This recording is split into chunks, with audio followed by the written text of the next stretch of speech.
A warm morning to one and all present here. I am very much honored and pleased to introduce today's speaker, Dr. Doreen Robin. Dr. D. Doreen Robin is the Director of Computational Intelligence Research Foundation. She received her BTech in Informational Technology from Madras University, Chennai, ME in Computer Science and Engineering from Anna University, Chennai, and Ph.D. in Computer Science and Engineering from Anna University, Chennai. Her research interests include parallel and distributed computing, peer-to-peer computing, grid computing, cloud computing, and big data analytics. Previous positions include Professor and Head at Loyola ICAM College of Engineering and Technology, the Department of Informational Technology. Assistant Professor at the Department of Computer Science and Engineering from Sri Venkateshwar College of Engineering. Chennai Teaching Research Associate at the Department of Computer Science, Anna University, Chennai, and Assistant Professor at the Department of Informational Technology, SSN College of Engineering, Chennai. She has published about 30 papers in international and national journals and conferences. She is a life member of ISTE. She is a reviewer of a Computer and Electrical Engineering Journal and Future Generation Computer Science Journal. With this brief introduction, I request Madam to deliver her lecture. And I am thankful to the convener, Head Department of Chemistry, Dr. Premlata Madam, and co-convener, Dr. Swarupa Madam, for giving me this opportunity. Thank you, Saida. Doreen ma'am, it's over to you, ma'am. Thank you, ma'am. Good morning to all the participants, and a very special thanks to University College of Koti for having invited me again for the second session on virtual labs. Myself and my husband, we were there with you for the previous session, and happy to be with you all again today on the Saturday morning for another 3 hours session. How many of you remember there are participants here on Zoom, and we have set of participants on YouTube Live? All right. So I would like to ask you a question. How many, because everybody would have done your labs, right? Because our topic today is virtual labs. So how many hours of lab procedures you have gone through to your schools or in your college? Can you put it on in the chat session, please? Able to hear me? Yeah, ma'am. Yeah, I'm just waiting getting answers from the participants. So you would have done some certain lab exercises, right? If you're physics, then you would have done for physics. If you're for chemistry, then you should have done your chemistry. If you're from engineering streams, then you should have done for engineering. For medicine, it's huge. All right. And just I want to get from, 3 hours a day. Thank you, Soumya ma'am. Yes, I want the response from the participants. 3. Yes, Jeevan Jyoti ma'am, thank you for your answers. 3. We have got more set of participants. If you all could answer, it would be great. Yes, let's be quick on this morning session. Yes, even YouTube live viewers, you can give your answers in the live chat box. How many hours? Yeah, 4 hours a day. Thank you, Rupashri ma'am. 3 to 4 hours. Srisha ma'am, thank you. Thank you. Yeah, Kripa Amala ma'am, 2 hours. Others, 3 hours. Aparna ma'am, Manasa ma'am. Okay. Yeah, somebody's name is Galaxy. I don't know. It's their mobile. Okay, Ruma Doshi ma'am. Yes, Jaya ma'am. Thank you. Thank you. I'm just trying to see how many of you I'm getting the most. So the entire session would be questioning and answering, and you are going to 3 hours a day. So the 5 hours. Manoj sir has said 5 hours. Okay, 3 hours. All right. So I've got a lot of responses from you all. So majorly, if you want to do a practical session, on an average, from your own responses, it says 3 hours. Okay, 3 hours. Yes, thank you, Abhishek sir. It's 4 hours. Okay. Yes, biology, Bhagavati ma'am, it's daily 2 hours. Dhanalakshmi ma'am, it's 3 hours. Okay. Thank you so much for answering the question. So basically, if you want to do a practical session, Okay, practical lab. Okay, if you want to do a practical lab, it is 3 hours a day. So the same way today, you are all going to experience your practical session for the next 3 hours. How many of you are ready? Yes or no? This session is going to be an active session. Thank you, Soumya ma'am. Even last session, I remember Soumya ma'am was the first to answer. Ready, ready, ready, ready. Thank you. So you're all ready to learn. We are not only going to do a practicals only on our own subject. Rather than we are going to travel through physics, through chemistry, through engineering streams, to English. For different streams, we are going to do a practicals in the 3 hours. That's the request from Swarupa ma'am too. Okay, because today's participants we have got, yeah, thank you, Shenba Kalaipan sir. Thank you, Dhanalakshmi ma'am. Okay, so here my request given to this session was we need to travel through different departments, and you're all going to go back to your schooling's practicals. Okay, can one of you say, now I know you're all professors in college, right? Okay, rather the schooling time was the best time in life. Okay, how many of you agree that schooling time was the best time in life? Yes, thank you. Now I want you to give me some experiments, okay, that you have done in your physics or chemistry or biology. All right, what experiments, physical experiments, that during the lab that you've done, at least one experiment. If you're a school teacher, then it's easy for you to respond microscopy, okay? Some experiments in physics like tangent galvanometer or this law, or for chemistry. What is it basically in chemistry lab? What did, because this event is hosted by the chemistry department, all right? Chemistry, hardness of water, polarimeter, mixture analysis. Thank you.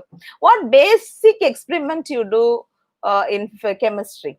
Yes, salt analysis. Thank you, Kirtana ma'am. Salt analysis. Yes. Pendulum in physics. Acid-base titration. Wow. Okay, basically when we go into a chemistry lab, it is titration and salt analysis. This is what we remember when we learned. And when we went to colleges, then we have got 3 hours of experiments, 4 hours of experiments. Okay, yeah. Spectrophotometry. Thank you. Newton rings. Okay, I asked you what we would, is potentiometer. Okay, interpretation. Okay, in college level. Okay, just I'm asking in schools level, because most of you are from different streams. Just I want to know how can we recollect what are the experiments we have done. Okay, what are the experiments we have done in our schoolings. Thank you all for your splendid answers. Okay, now I will share my screen. We'll move into the session. Okay, I'll move into the session.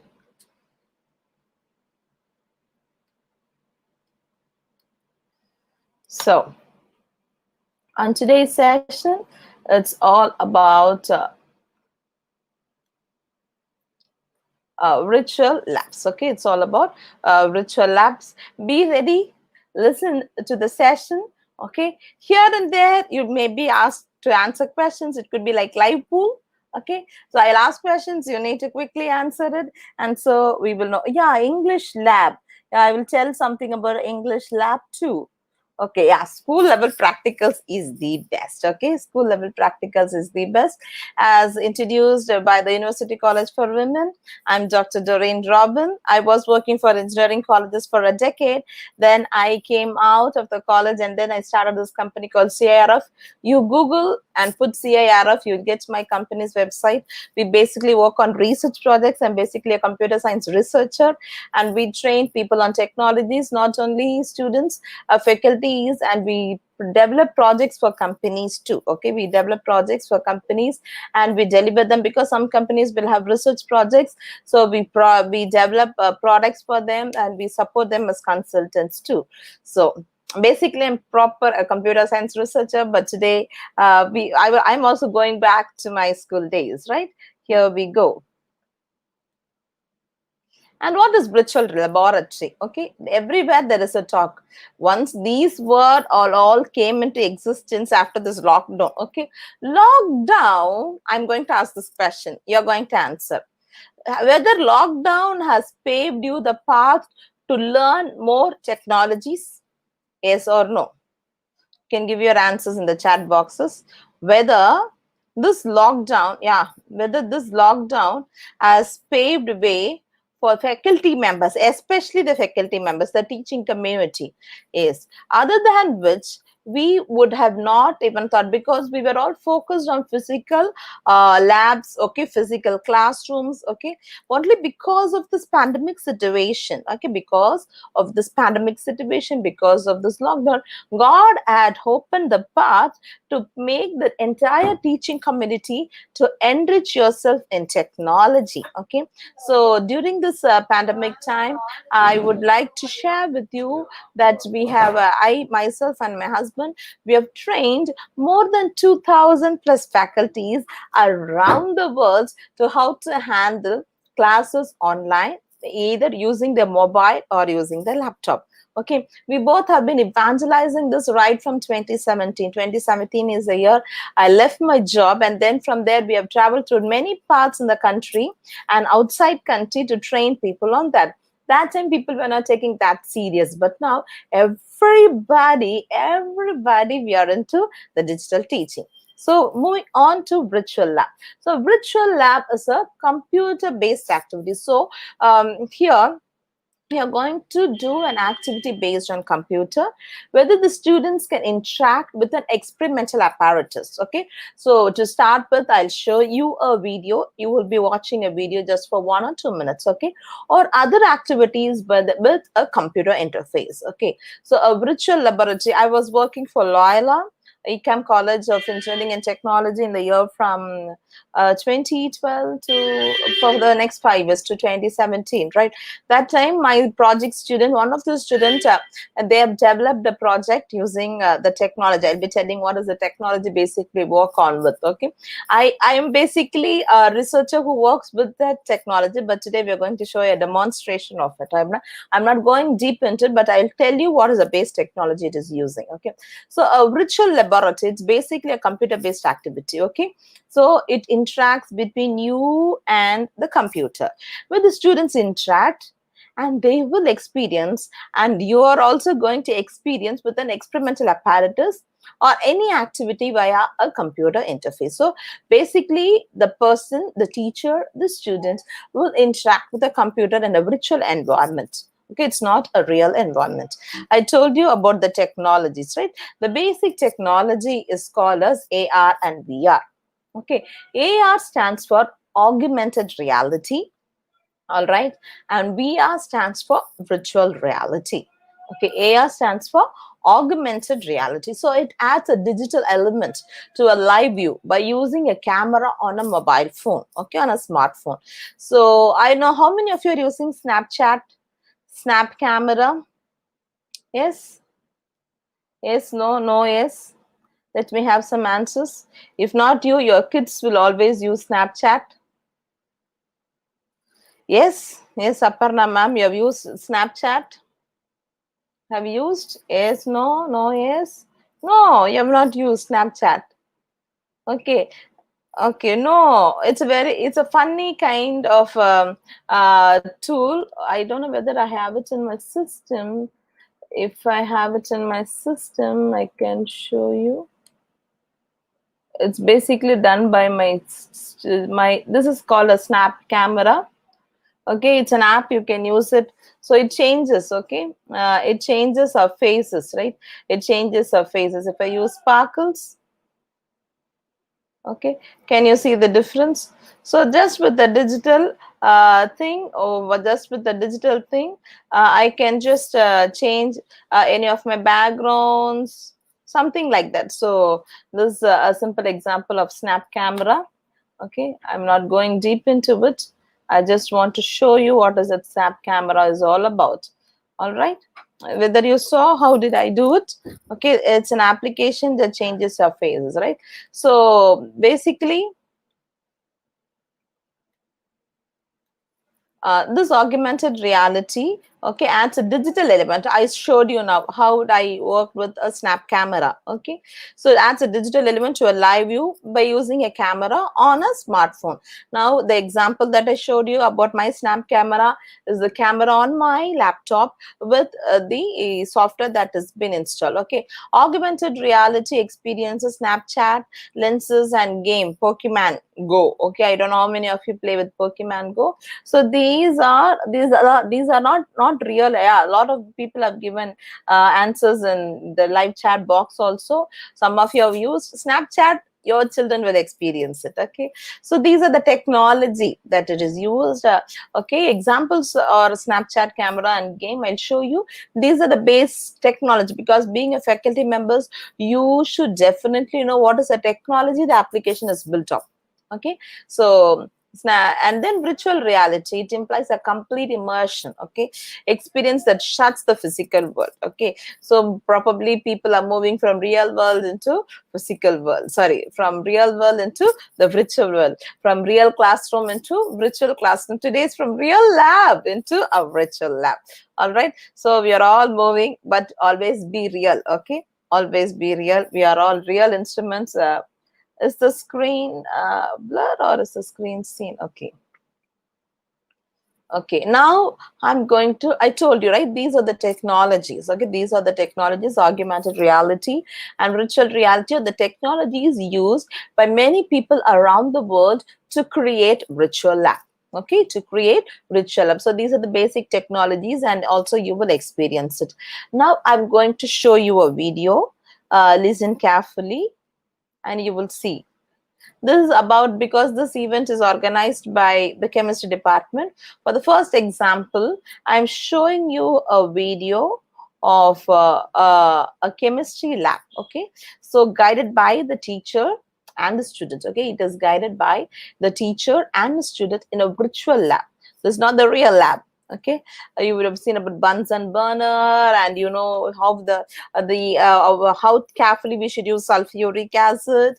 Okay, so when we deal with components, with acids and bases, it's very the teacher will be very careful. I always see a chemistry professor or a chemistry faculty in a school or college, they will be speaking for the 3 hours. Children, be careful, don't touch this, don't do that, don't do this, it's acid, it will a lot of hazardous things, because it will not happen more in other labs, but basically in chemistry lab.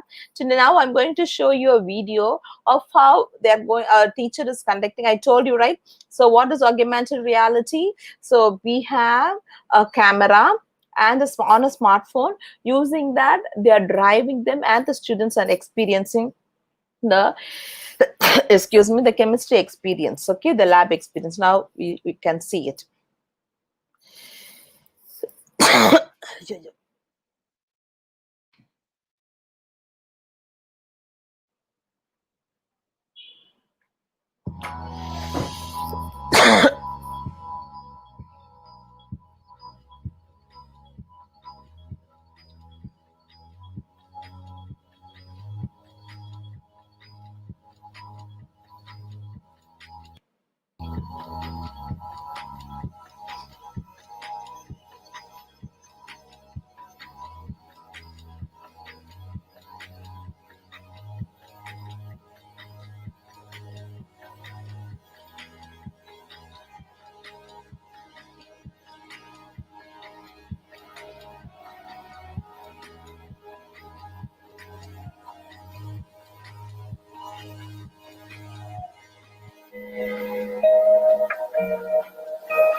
Okay, what is that you understood from the video?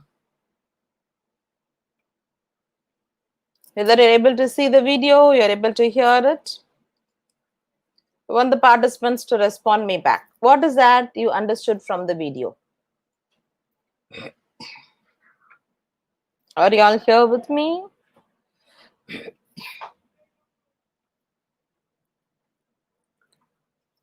It's 3D. Thank you, Lavanya ma'am. A little hot. Yeah, you don't actually need the real chemicals to do the chemistry lab. Yes. What is VAL? During the video, you should have seen a word called VAL. I feel we can be away from chemicals, 3D virtual lab. Children can experience the experiment as it is real. Thank you. A virtual augmented lab. So VAL, you're almost close, Soumya ma'am. VAL is an example of VAL. Yeah, thank you, Ruma ma'am. You got it. So it's a virtual augmented lab. So that's what that's the first slide I showed you. What is augmented reality and what is virtual reality? Oh, thank you so much. Virtual view of physical lab. Thank you, Manoj sir. So this is coming out, right? So more soon it will be more. Most of them are doing the technology. Now you're going to give me an answer. Okay, you can just type slido.com and it will ask you for a number. Okay, and it will ask you for a number. Give T961. If you are using from both mobile and laptop, just scan this. And what is the full form of AR? You'll get it, and you have to select the option. Okay, just use your mobiles or laptops and then go to slido.com and it'll ask you just one word, one number. This is the number for this quiz, or it's an active pool. What is the full form of AR? You'll get a multiple choice question. You could answer it. Thank you so much. So many of you are answering. To the YouTube live also, it's a 3D experimenting, virtual video. You all can go to the website called slido.com using mobile or laptop. And it will ask you throughout the session. Yeah, 6 of you have answered.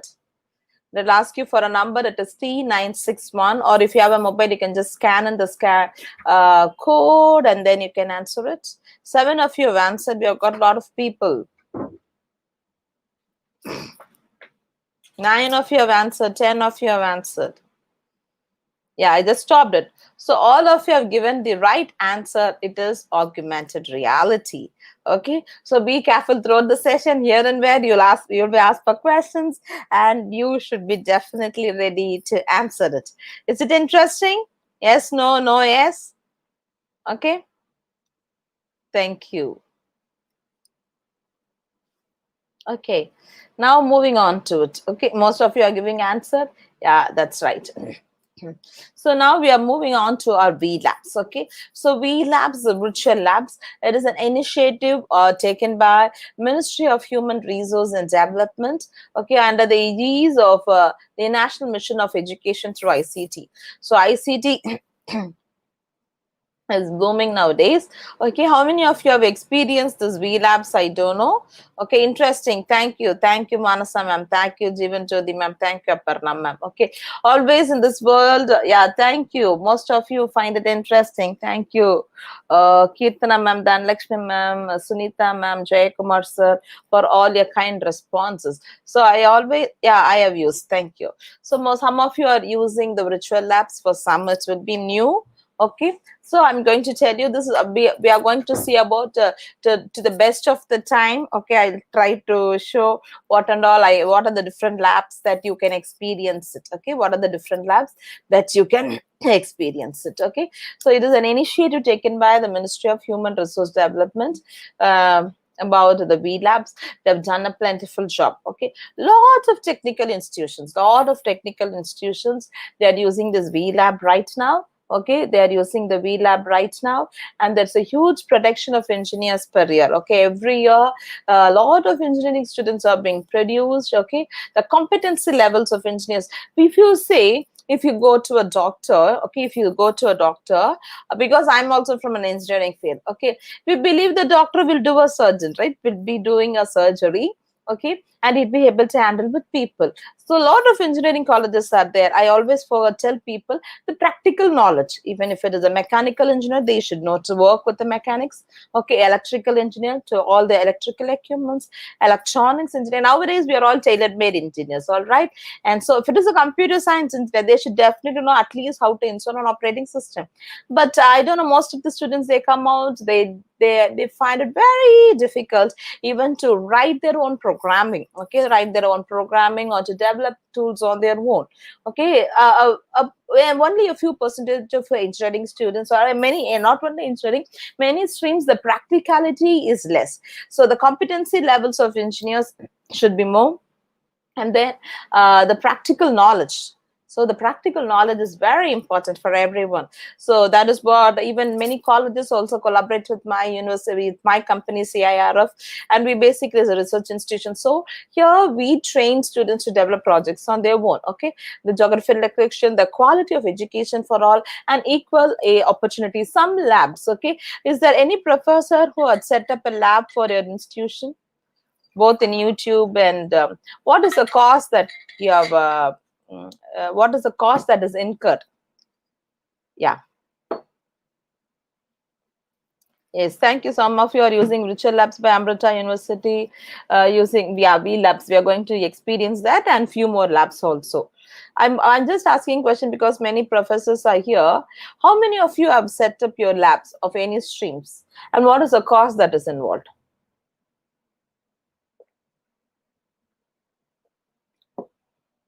You can just type in the name of the lab and what is the cost in setting up a lab.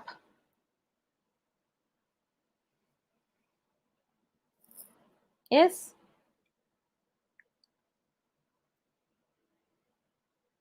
Whether you have set up a lab.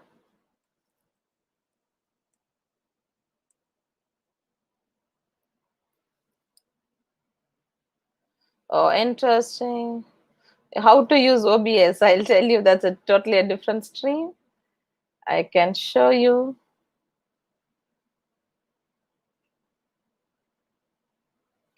Yeah. My research lab. See, Shrisha ma'am. Her research lab is almost 5 lakhs. Okay, like it takes in lakhs. Okay, some in renowned institutions, right? In profound institutions, you have money, then you can be able to set up your labs. Imagine rural places. Okay, see, around 10 to 20 lakhs with equipments. Hanuman sir, yeah, physical labs. Physical lab takes from lakhs to crores. Okay, it depends because you are all from different streams, so you know. But these richer labs paves the way, a path. If the students, you know, even the milk wala, okay, the person who brings the milk, or the person who brings the fish, even they are also having Facebook and WhatsApp, which means they have data. Even rural places, the mobile data is streams around the world. So only if they have a computer with internet and with the streams, right, they will be able to do the technology. Yeah, biotechnology, huge infrastructure. Yes. So I do understand. So now we are going to go into each of the department. So it's anytime, anywhere world. It's Virtual Lab is free to use. Okay, you need an internet using a PC or a laptop, and for some applications they are asking you to download some tools. Okay, and surprisingly even on your own smartphone. Okay, it's a self-learned mode. Okay, innovative experiments. Okay, over hundreds of Virtual Labs have been developed. So we'll be going on to each of it, and then we are going to see. Yeah, ma'am, we get physical labs when we try for organic experiments in vlab.com. Yeah, most of you are using vlabs. Okay, so like I would like to thank the government of India for taking the splendid effort of creating the vlabs. Okay, so what is the motivation? Physical distance and limiting doing experiments. Now there is a lot of social distance, not physical distance. Social distance, you're not coming. It's like, I think it's the 131 day that we have not come out of house. Proliferation of quality labs, sharing of costly equipment. Some equipments, you know, we don't even buy in an institution because the experiment is costly and we don't buy it also. All right. And then basic idea, only with the physical lab located remotely through internet, through remote users. Okay, now we are going to work in a virtual environment. Okay, we are going to, what is the objectivity of this virtual lab project? To provide remote access to labs in various disciplines of both science and engineering. Okay, both for science, they have almost covered all the streams, right? They have covered all the streams to cater the students in UG level, PG level, as well as research scholars. I'll be showing for experiments to do in schools also, right? In schools, to enable students to learn at their own pace and to arouse their curiosity variety. Some students will be interested in science, some in physics, some in chemistry, some in biology. Like their students are of different variations, right? I've got 2 kids, okay? Both their interest level is totally different, okay? One is interested in one, the next child is interested on the other. So each and every child, they are unique. So here they're providing, okay, here they're providing a learning management system that includes the web resources like video lecturing, animations, demonstrations, and self-evaluations. So these things, you know, physical labs, you have responded in few lakhs to crores. Here it's virtual lab, it's almost nil. So these are the difference between the physical labs and the virtual labs. Availability limited in space and time. The students need to travel through from their home to reach your destination. Here virtual lab is designed for 24/7. And experiments, okay, limited options for innovation, like we make them into batches. This batch should do this experiment, this batch should do, and then it goes in a cycle. Here everybody can experience all the experiments at the same time. Provides wider and it's a safer option even for high voltage lab, mechanical. Yeah, when we were in colleges, when we were working in colleges and we were studying in college, every lab experiments, there will be some chaos that happens, and this staff would take the student to the hospital for some I have experienced a lot being a student and also being a faculty member. Okay, like some students, they give the connection wrong in electric and they get shocked, and then we take them and we'll be able to recover them. So here it's a very, very safe environment to work with virtual labs. Okay, it is the best, but physical lab, anything that is physical is the best. Virtual, I can say it is the second best. Okay, so you can also experience though we speak through online, all right, and we speak whatever we do, it's online also, but when we meet a person really, okay, that experience is totally different than meeting the same person virtually. Okay, physical is always real. Okay, physical is always real. So now we've got now we move on to, so these are the 3 types of virtual labs. Okay, what are the types of virtual labs? One type is we model it here. Okay, we model it and we simulation. Okay, the simulation based modeling and simulation based. All right, and there's a simulated environment. I give the inputs, I'll show you. Even in V labs, these are something is measurement based. I will also show you different experiments, how we are going to really measure it, and we are going to take the values and then we are going to plot it to a graph or whatever you want, you can do. We do it for observations. And the third method is remotely triggered. The application is something on a cloud. Okay, this application is sometime on a cloud. So during the cloud, I take my experiments, right, and I trigger my experiments. So from here, wherein I start with, it will go and start and run my whatever I need to run it on my environment, and I get back my answer. So basically, there are 3 types of virtual labs. This you should make very strong in your mind, because different departments, different streams, all right. So what are the 3 types of virtual labs? I repeat it. First is a simulation based or modeling based. It's a simulator where you can work. First methodology is simulation and simulation based or modeling based. Okay, it's a simulation. We just simulate it. It's not real. We simulate, because my research work, I worked in grid computing. Okay, I am a student of Anna University, full-time research scholar. So we work with grid computing. Most of my research were on modeling. Okay, on simulation based. Okay, and the next step is measurement based. So we measure each and everything in titration. You know, right? How we measure it, what is the value in the burette, and then how it has been done, what ml I should take in a, then it is measurement based. Okay, you should have thought of the simple pendulum. Okay, how many times the pendulum rotates. So that's kind of experiments. It is measurement based. Okay, and the last is a remote triggered. Okay, remotely triggered, which means for some application you need a huge processor. Okay, some applications you need a huge processor to run, which cannot be run in your system, but from your interface you just start up the trigger, it goes to that server, runs up your experiment, and then you get back your results. So is it clear what are the 3 types of virtual labs? First is simulation based. Okay, it's just a simulator, you just that you need only a system. And second is measurement based. Okay, so if you ask a civil engineer how much water should be mixed up with the cement, to use it for different construction. They have their own ratios, all right? That's measurement based. And the third is remotely triggered. Okay, these are the three types of ritual labs. Before you go into the labs and you experiment it, you should know what are the different methods. So when and where I use a different tool, I'll be asking whether it is simulation based, or is it measurement based, or is it remotely triggered. Is it clear? Can we move on? Yes, no, no, yes. There are some question answers. YouTube chat is not disabled. It is open. You can give. I can see Lata ma'am even giving your questions, right? Okay.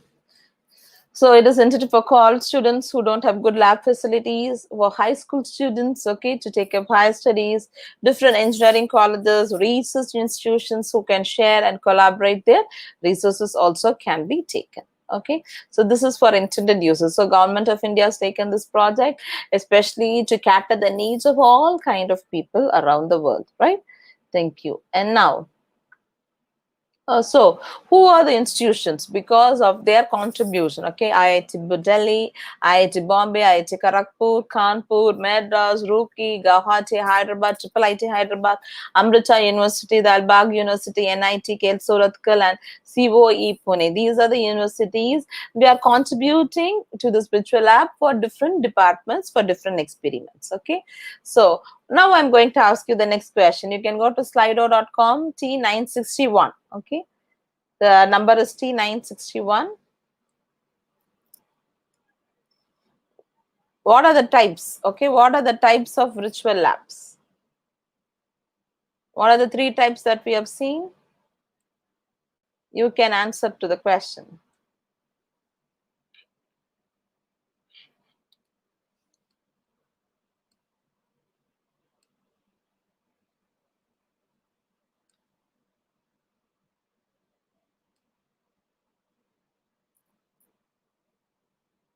Have you gotten the question?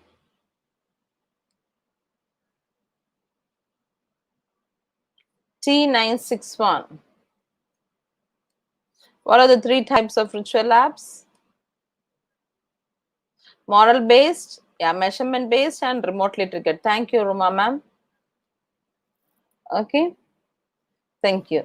So these are the broad areas. Okay, these are the broad areas for virtual labs. Okay, so these are the broad areas for virtual labs.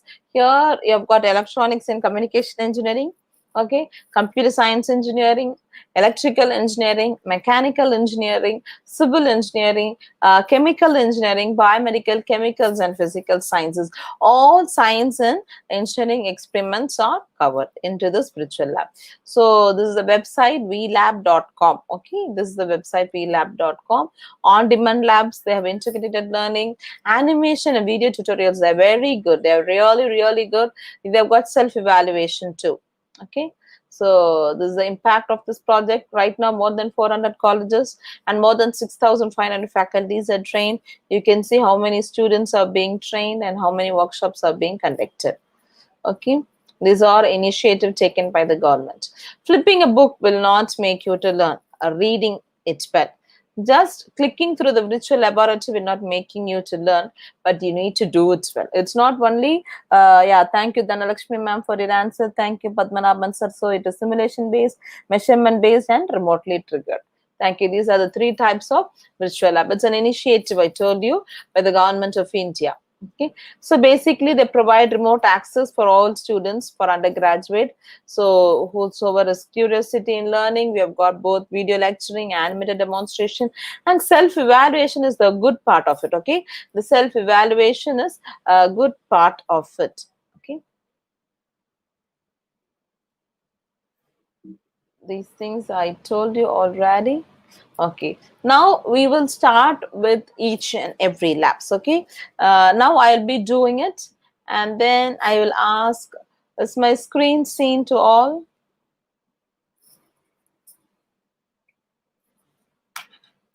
Can you see my screen?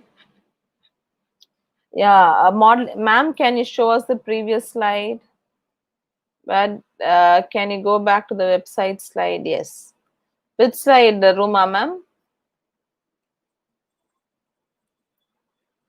We are going to the VLab website only. Okay, I'm going to go to that website, and after that, if you have a question, I will be taking it up. Okay, so the website is vlab.co.in. Okay, first listen. So this is the website vlab.co.in. Okay, so here and where they've given the different departments virtual labs. Okay, not only you're going to see about VLabs, I have got even an more interesting tool. Okay, and I'll show that also. Okay, so now I go to first experiment of for the demo session. Okay, we will be going into the electronics and communication lab. Okay, and that I'm going to take you to digital electronics lab. Okay, digital electronics lab. Okay, this is there are different labs they have given. If you could see, it is done by IIT Rourkela. Okay, so here these are the different labs. This what here they've given the introduction and what is an objective. Okay, there are list of experiments. Okay, there are list of experiments. Can you see I don't know, some electronics people will be there, verification and interpretation of truth table, and then half adder, full adder, okay, subtractor, logic gates, NAND. Okay, it is useful for how to convert a binary to grayscale using NAND, the truth table of 1 bit. So all the experiments for digital electronics lab. You know how much amount is being needed to buy all these experiments to put it in the lab and then connect it, but now they've all made it. So I'm going to take the first experiment. So there are different departments I told you. Okay, so about electronics and communication lab, there are different mobile communication lab they've given, network technologies virtual lab they've given. So I'm taking this example, digital electronic lab. Okay, digital logic design lab. All right, yeah, I'll tell you about life sciences also. Okay, I'll show you the demos. Okay, so many questions I'm getting it. I'll be because we have got time to the best of my ability. Okay, each lab I've just made my session at least one demo for each. So I'll go into this. First, listen carefully. Then I will give you time and you'll be experiencing it. Do not do while I show the demo. Is that clear? Okay, thank you. First experiment I'm going. It is the AND table. You know, AND is if you want to switch on a light, how the battery works. Okay, so OR gate. Okay, or NOT gate, NAND gate, NOR, XOR, and XNOR. So we are going to verify and interpret the logic and truth table of AND NOR using RTL, which is a resistor transistor logic. Okay, and DTL, it's diode transistor logics, and TTL. Okay, so this is about the aim of the experiment. Okay, you can tell the students to experiment it and they could be able to do it. This is the theory part of it. So they have given the theory also. What is the aim of this particular experiment? And when I told you, so what is logic is? They are basic building blocks, even in a computer, even whatever circuits you use, it is the basic block, okay, of any electronics having more than one input. Okay, that's very important. This point is very important because I have learned it in my studying. I remember my third semesters, right? So, and we will start learning about logic. It's right from 11th standard itself, right? If you are into the science stream, one or more inputs and only one output. Okay, so the relationship between is based on certain logic. The relationship, because it's more than one input, it is depending upon the input, the output has been done. So for example, I'll just explain about the AND gate. Okay, AND is an electronic circuit that provides one output only if all the inputs are high. If both the inputs are given, then I get an output. Even if my one input is low, then we don't get it. And they've given what is the symbol. A dot is a symbol that is used to show the AND operation, A dot B. This is how you should symbolize it for A and B, or it can be written at AB. So this is a symbol for the logic gates. Two inputs. I told you, right? Logic gates has more than one input, two input and single output. And also, if you read here, listen carefully, gives an I output if all the inputs are I. Okay, it gives an output only if all the inputs are I. Okay, Yeah, electronics lab only we are showing it. The system, the output we are also monitoring. It's clear. You can refresh your system and mobiles and check. Okay, so if both the inputs are high, if both the values A and B is 1, then only I get an output. If either is 0, it is 0. If either of 1 is 0, is also 0. So this is the truth table. Okay, so this is about the RTL TTL that they use it using your resistor transistor logic, how it has been done. Okay, next for OR it is plus. Okay, and they've given explanation for each and everything. Okay, the diode resistor. Okay, and for not, if it is 1 it is 0, if it is 0 it is 1. Okay, there are lot of things. NAND gate, it is totally the opposite of AND. If both the inputs are high, it is 0. If anything, it is 1. So they've given explanation about all the gates, which is basic for every people to know about it. Even though you're science stream or different stream, you can learn through this virtual labs. Okay, so all the 8 gates, 7 gates they have given here. Okay, now this is the theory part of it. So students learn what is the aim. Okay, when they learn at whatever is the time they could learn, you can just tell the students how to work on with it. Okay, and now the procedure, how they should do it. Okay, so they have to supply first only AND gate. I'll show you the demo. Supply, connect the supply, we have to connect the battery. Then we have to press this. If it is like this, it is 1. If it is like this, the switch is like this, it is in the off state. The bulb glows if both the switches are off, else it won't glow. Okay, so it is in the off state and it will be in the on state. Now we are going to see about AND gate. For all the 7 they've given. See, if I want the bulb glows if any one of the switches are on. Okay, and for all the 7 they have given, for all the 7 experiments they've given how to do the procedure. Now we'll go to the first. So this is the experiment. Okay, so I told you we are going to learn how to simulate between AND, OR, NOT, NAND, and OR and XOR. Okay, I'll take the AND gate alone. Okay, I'll take the AND gate alone. I'm clicking on the AND. So what is the first step? I have to connect the battery. Okay, I click on, I get the battery getting connected. So I have a switch here. So if I do it wrong, I should go to the first switch, but I'm trying with the second switch. It will give me. So I'm connecting with the battery. I'm first switching my system on. So the power supply goes to all. But here, since it is off, the power doesn't go on. Okay, the bulb doesn't glow. If I switch on one, no, the bulb doesn't go. What is the concept of AND? If both the inputs are high, then the output will be 1. So I'm switching on the 1. Can you see? The color changes to yellow. I repeat it. I'm switching off. Okay. So this is how you do it. Okay, I will once again. Do you want me to show it once again, or you will try doing it right now? Yes, you can have, when you have virtual labs, you can have it in your schools also, for school students also. Do you want me to show the demo once again, or you will try it? You have to go to vlab.com. Okay, sorry, vlab.co.in. Go to electronics and communication. Select digital electronics lab new. And then in that the first experiment. Okay, in that the first experiment. Do you want me to show once again, or you are trying it now? Can I get some answers, please?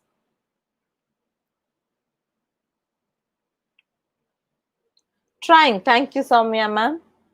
The first step, I want everybody to go to vlab.co.in. You could be of any stream, but you can just follow the steps what I say. vlab.co.in in your mobile or in your system.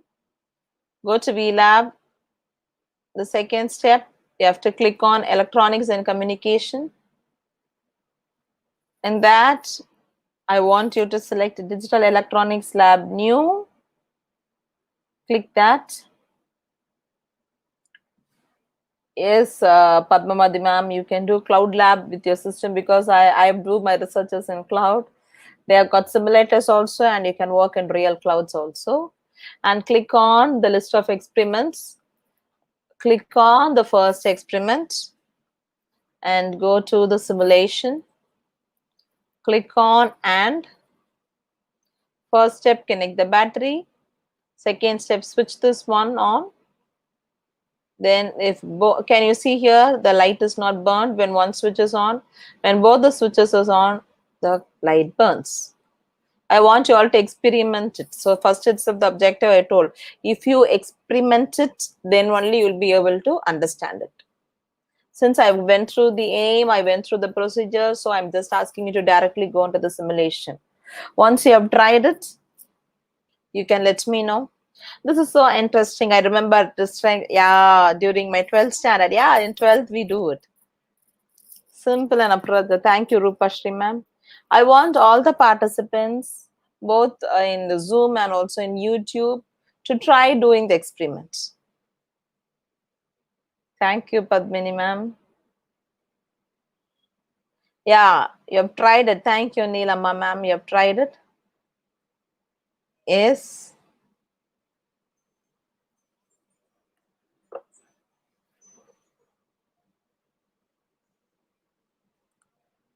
Yeah, yes, ma'am. You have done. Thank you so much, Aparna ma'am.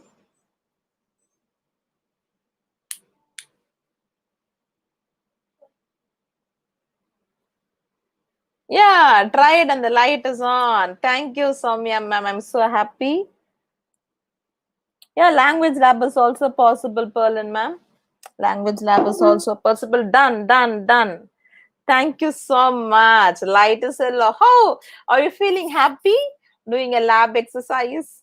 Yes, light is hello. Even I am so happy. So able to guide you through to do this. Excellent. Thank you.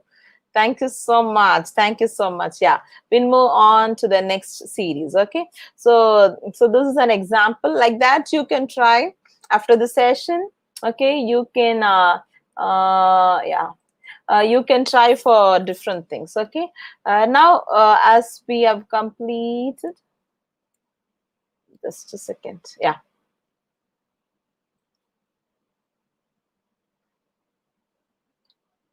So once we have done with that, and there is, I told you, right, if both the inputs are right, then the light glows. So first you learn the aim, then you learn the theory part of it, then you understand how to work it.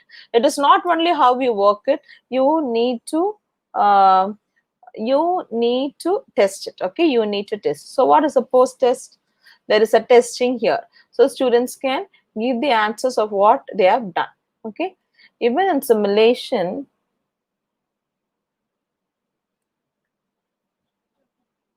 there is a second simulator. This is the first simulator that we have seen. Okay, second simulator. So yeah, for English lab, yeah, I will explain. I'll come department by department. First we are into ECE. Okay, here there is a verification of truth table. Okay, so what did I say? When both the input is 0, the output should be 0. If I check, it is correct. Say for example, if both my input I'm giving another answer, it will say incorrect answer. The students can also understand it. If any one is 0, okay, if any one is 0, then the input should be 0, right? The input should be 0. I'm trying to give 1, okay, but it is giving incorrect. If I give 0, then it is correct. If both the inputs are 1, then the output should be 1. Check it. So the answer is correct. I can reset it and then I can start working. So there are two simulator. One, because if you are some computer science people or easy people, you will know.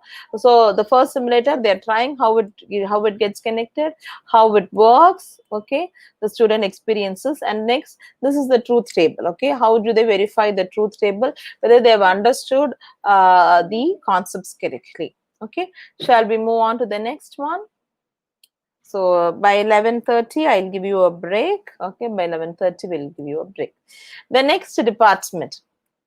So whenever you get time, you can go and search through any other departments you wish to do. Okay. Now, from B Labs, I've just showed you a demo of about electronics and communication. Okay. Now we'll move into computer science engineering. That's my stream. It's very interesting, right? A lot of things like computer science people are here, okay, like how to make an HTML. HTML is called hypertext markup language, where we use it for designing websites, okay, and soft computing, the problem solving, the data structures lab, the artificial neural networks, the pattern recognition, VLSI, software engineering, data structures, computer programming, computer organization, graphics lab, image processing lab, like even the YouTube viewers and other Zoom viewers also, you can subscribe to my channel. If you go to YouTube and type Doreen Robin, you get my channel, and a lot of videos about image processing and a lot of technique and about cryptography also I've given sessions. You can see to it. For this session today, I'm going to take a very simple example of a HTML lab, okay, of an HTML lab. It is done by IIT. The same thing, the structure is the same. What is an introduction of this HTML? Okay, and then what is the objective? Okay, we are going to use of how to create HTML documents, how to describe. Nowadays, even school students are studying. My daughter is in 8th standard, and for computer science, she studies HTML right now. And some students are even more doing better. Okay, up to how to give the different tags. Okay, okay, and then these are the list of experiments. Okay, these are the list of experiments. Okay, so what are the experiments? So first I'm going to take introduction to HTML, the very first experiment. So what is the aim? It's to demonstrate the working of HTML code and to create HTML pages using proper syntax. Okay, what is the syntax? Then they give the theory. This is a beautiful, what is I told you, right? HTML stands for hypertext markup language. So the students will read through it. Okay, they read through it. It is developed for web, for it's a language on web.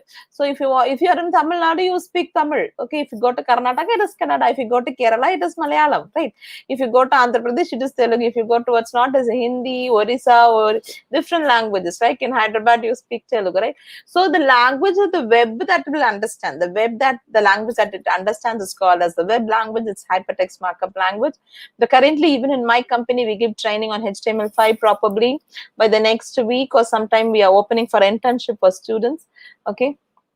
So which is an extension, how to write codes, right? What is the structure of it? What are the different tags? So everything it will be in tagging in markup language.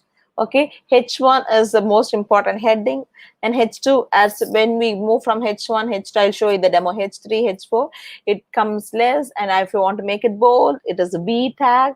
If it is I, it is for italics. If I want to underline, it is U tag. If you want to make it as a paragraph, it is P. If you want to make a big tag on one size font more, then it is big elements, and it is small elements. Okay, so the first, the students will learn about the aim, the theory, the pretest. Okay, what is hypertext? Okay, it's a markup language. Okay, hypertext markup language.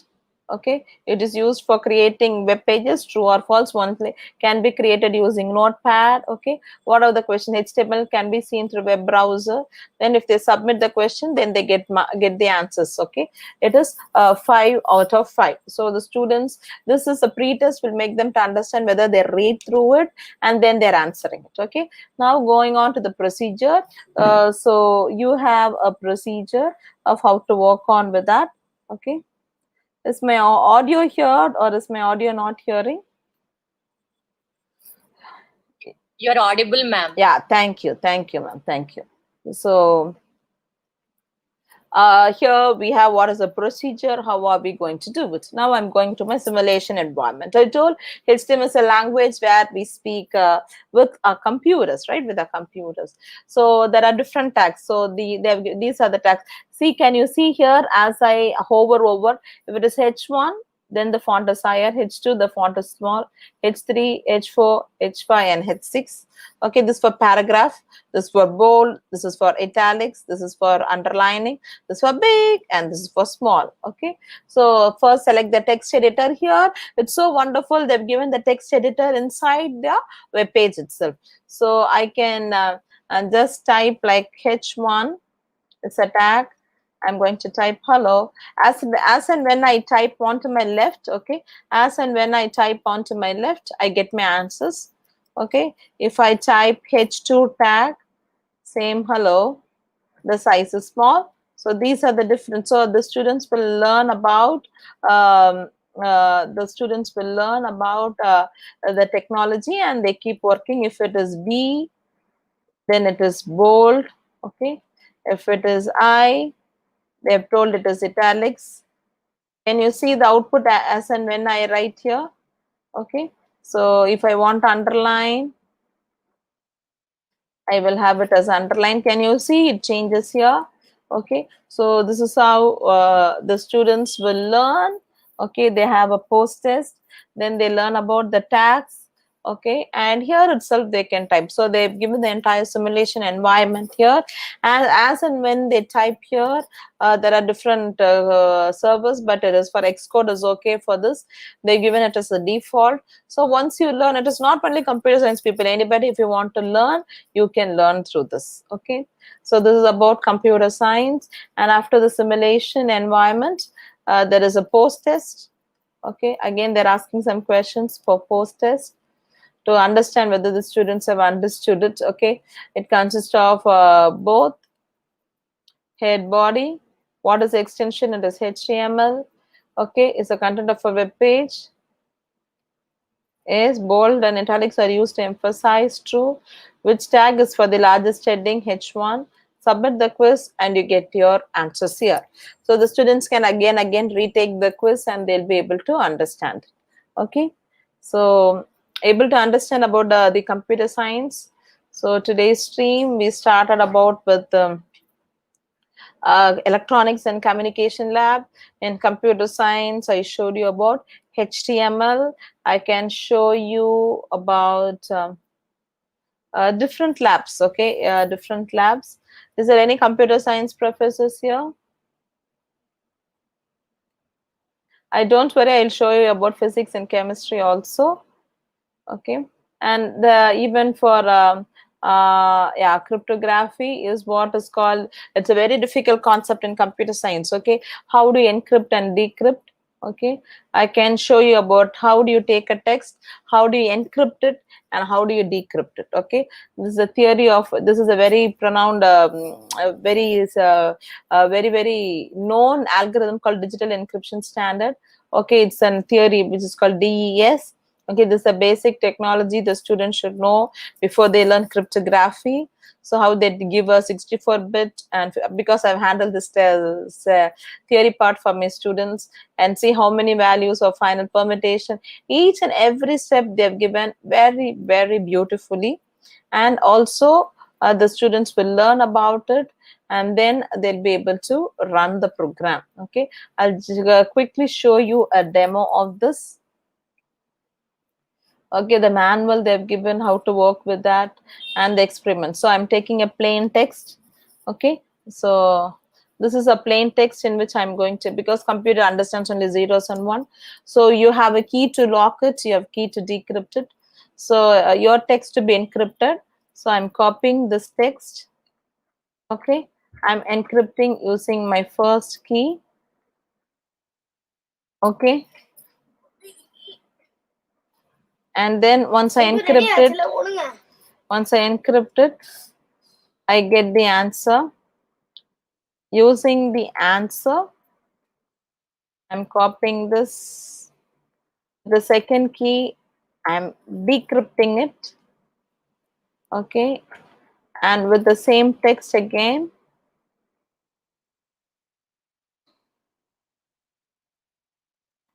this is the procedure for encryption, 3 des. I'm encrypting it. So after I complete all these procedures, if I type here and I check, sometime it is wrong and sometime I should go through the procedure. So here is the manual. The first I have to take a plain text, the key.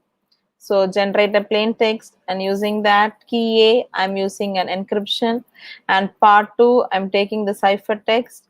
Okay, and again the second, I'm decrypting it and using that output, and again I'm encrypting using the first text.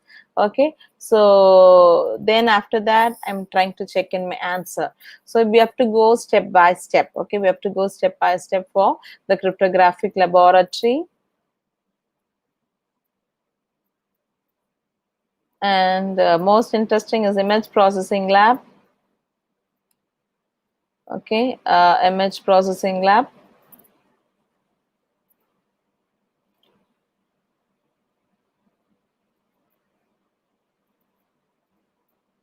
So list of experiments. You want to take an histogram. How do you find the frequency? So histogram is how much pixel intensity. You can go for the experiment. You can select an image. They have given an image. Okay, you can select any image and you can just click on processing it. So when I run here, you will get it. Now I all want you to go to computer science. Okay, click on image processing lab, go to computer science, engineering, click on image processing lab. Okay, image processing lab. So in that, select the option, go to list of experiments, select the option. There are many things available. Image histogram. So what is histogram? Frequency distribution can be represented on an image. And to study the correlation between the visual quality of an image with histograms. So they're given the introduction. So how do you find the pixel quality? And these can be used to do an image enhancement, for compression, for segmentation. Okay.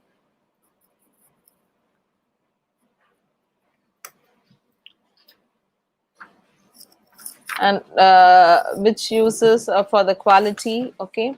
And then what is the theory part of it? Okay. Theory part of it. Okay. So how is the histograms?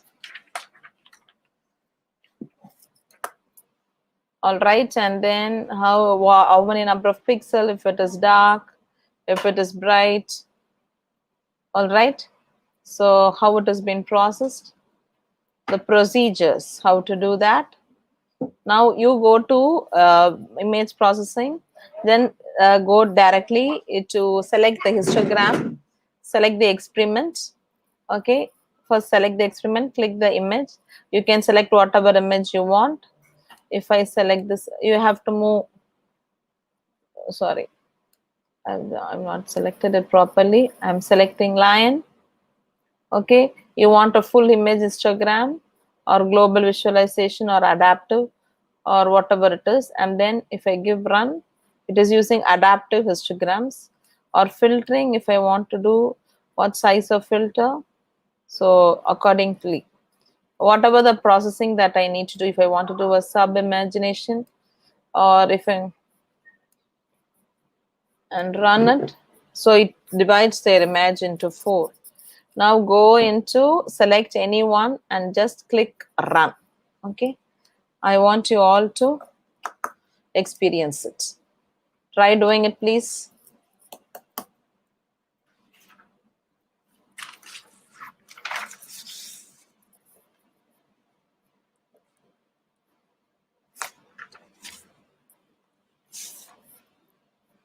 Are you doing it?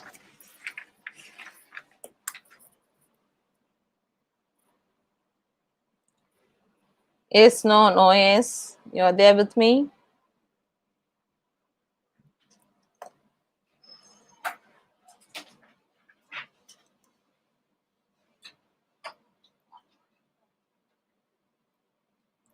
Ah, thank you. Thank you, sir. Yes, done, Rupa Shri, ma'am.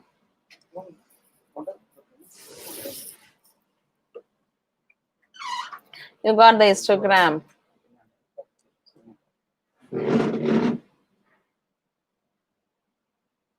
Thank you.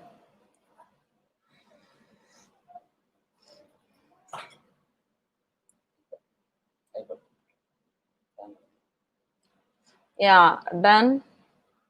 Thank you, Jay Shri, ma'am. So not only this, a lot of experiments are there. Like I'm just showing here and there 1 or 2. Okay, I know people are trying it, and I'm so happy to have active participants. You got it. Thank you, Srinivasulu sir. And Yeah.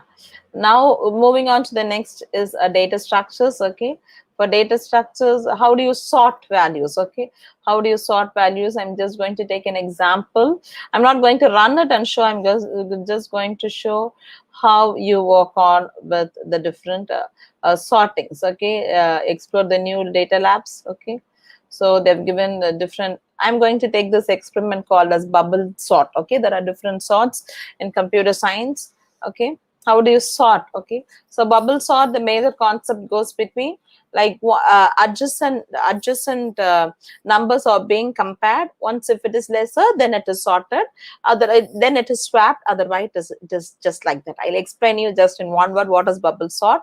You have a set of numbers, each number is compared with the adjacent number.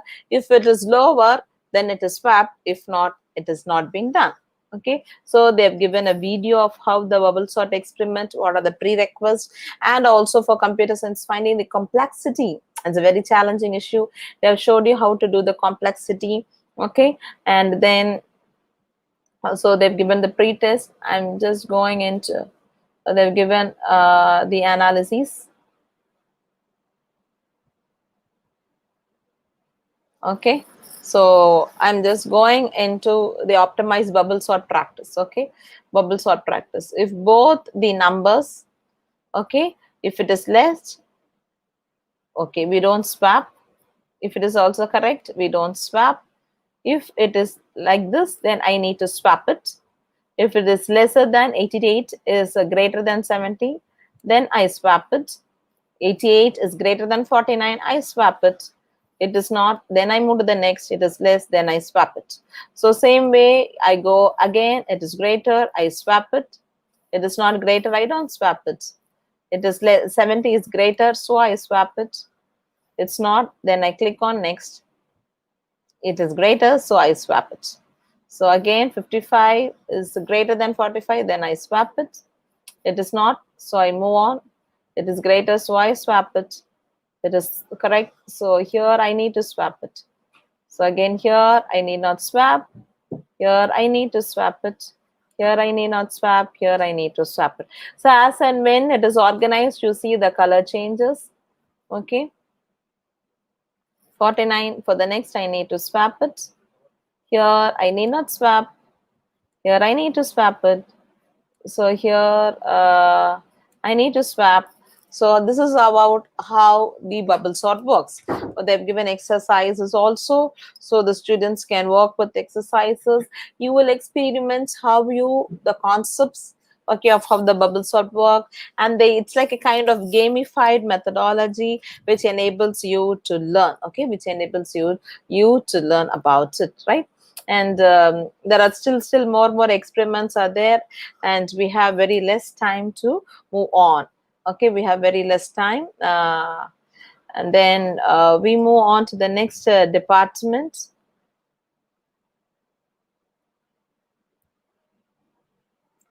Are you able to understand? Yes, no, no, yes? We can give your answers.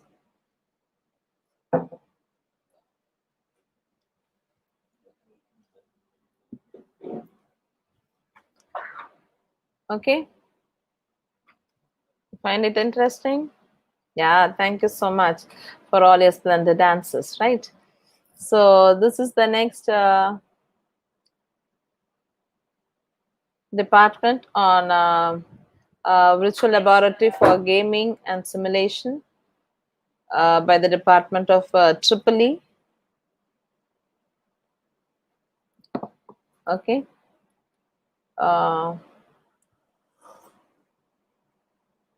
So we can experiment different labs, okay, different labs, and even for natural language processing, I would like to show you. Even some of you were asking about communication labs, okay. Communication lab is also given in V lab, okay, computational linguistic lab.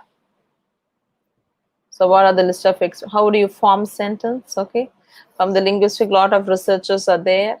Okay, how do you make an experiment? You can select a language, form a sentence. It is declarative. Okay, of the river bank. Okay.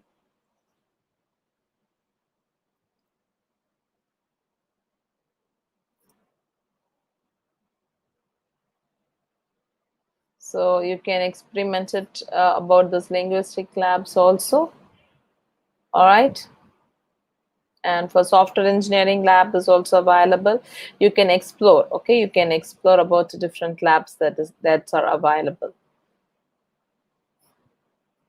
Now moving on to the next department, we move into mechanical. Okay, we showed you about electrical and electronics. I can show you about CAD. Okay, there are mechanics, robotics. Okay, machine rotatory. Okay, fault detection lab, dynamics. So, you know, mechanical labs, if you want to do it, involves a huge amount to do it. I'm going to show you a demo about the CAD lab. Okay, even if you want to buy an AutoCAD, okay, you have to work a lot. Okay, you have to buy the software. Here the entire simulation has been done. Okay, the entire simulation has been done. Okay, the first is extraction of diode spice parameter through the forward current voltage. So they've given what is an objective for mechanical people. It will be very useful. Okay, and what's the theory that is involved? How do you model a diode? All right. Yeah. How do you model a diode? And what are the characteristics? How the curve gets fit?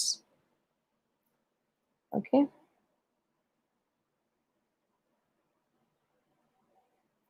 And yeah, and everything like about the parameters of IS and RS. Okay, what is the measurement steps for the spice parameter? Okay, and it goes on like mechanical people can go through it. Okay, and now what is the procedure? Okay, to obtain the device like diode, bipolar, MOSFET characteristics, we use these. So okay, so what is the steps that is involved? Okay, these things are being given when I go into the simulator. Okay, the first step, I want you all to try it also. Please click here to get the data. So I'm getting the data, I'm copying the data. Okay, I'm just copying the data, I'm closing it. I'm here. This is, I told, right, 3 methods. What are the? Measurement based, simulation based, and remotely triggered. So this is simulation. Okay, here I'm going into a simulation. So okay, Flash, allow, it needs Adobe Flash to work on with that.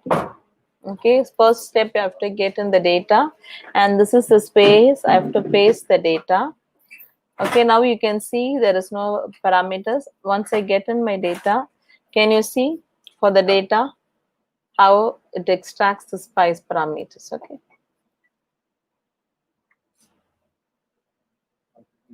so I have to copy the data, I have to paste it, and I have to get in the data. Okay, so you can also try. Do you wish to try?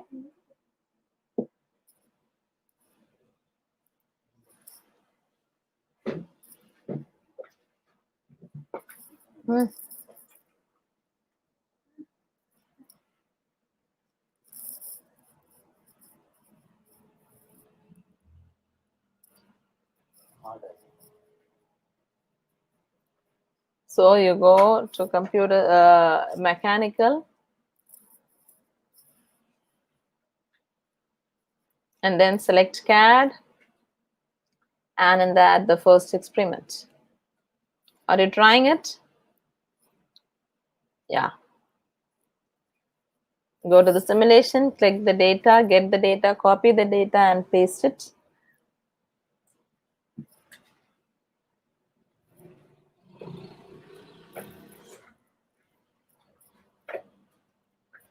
Are you all trying it?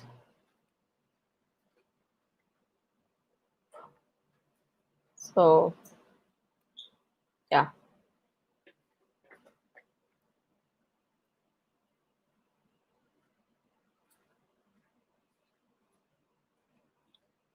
Come to this is electrical.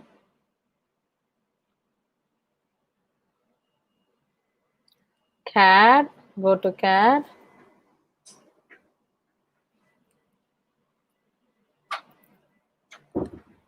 list of experiments. Only the first I'm showing you, current voltage. Click on the simulator. First get the data, then copy in the data, go to the simulator based, paste the data here. So you got a 29, so it is plotted. Okay. So next we will move on to the next department. After this department, we'll give you a break for 15 minutes. 11:30, we'll give you a break till 11:45. All right. So like for biotechnology and biomedical also, there are sessions available. For the some departments, you need to download. Okay, you need to download some application, run it in your system. Okay. Simulation measurement of specific growth and death rate in microorganisms. Somebody were asking in biomedical. This you need to allow.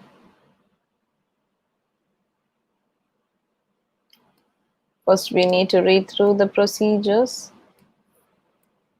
the theory part of it, the killing of microbial population by heat, okay, a fermentation, and given the explanation, the procedure, they're going to animate it. So here it's an animation. You can see through it. Start. See how do they do the experiment.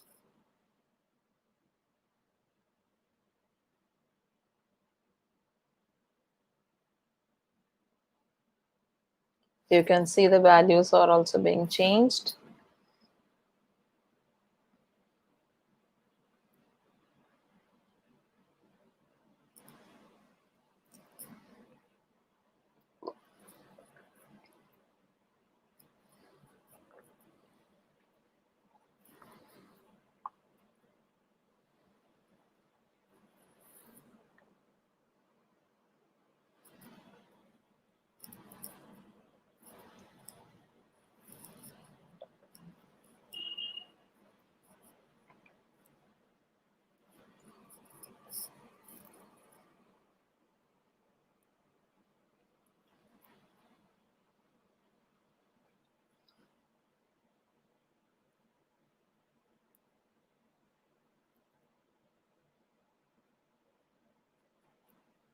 So the students will understand how to do the real experiment.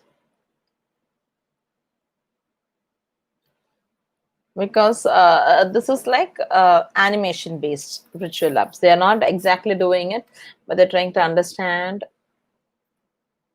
how really they need to do it. The procedure will be very clear during, but I say it repeatedly. Virtual labs cannot replace real labs, but it can be an alternative. Okay, it can be an alternative. I'll pause. Any questions you have till now, you can ask me. There is one question from YouTube Live about the computer networks lab. I'll just show to you.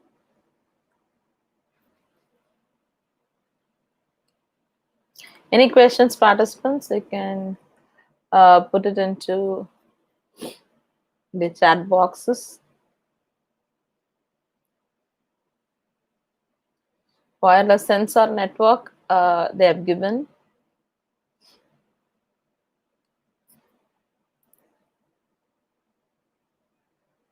Cloud, you can use using Cloud Sim Simulator itself. It's an easy tool.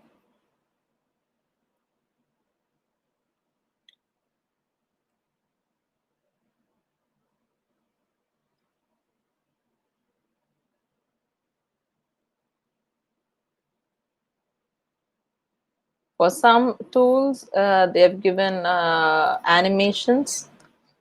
For some, they work it and show. All right. Chemical sciences. You want to see about chemical sciences? I have a next different tool after the break. I will show you of how to do a titrations, right, and how to do physics experiments. And I will, at the end, I'll show you the entire, what do I say, the entire session. Yeah, chemistry virtual laboratory. I will show to you definitely. You want about software engineering, okay? Yeah, after the break, I can start with these two labs. Software engineering is a very interesting lab. Okay, it's a very, very interesting lab that you can do. Okay, how do you identify problem? You need to write an SRS. Okay, how do you estimate the project metrics? How do you model the UML diagrams? Okay, it's a platform that provides understanding of the end users. Okay, it is used to capture the basic functionalities. What are the different? Then they give the theory. How do you define different actors? It's very beautiful. I'll show you, sir, about different actors. Okay, and from the what is the relationship between them? Yeah, organic chemistry too. Sure, sure. But basically, I'm a computer science reason, right? Okay. And then I'll show you about who are the primary actors, who are the supporting actors.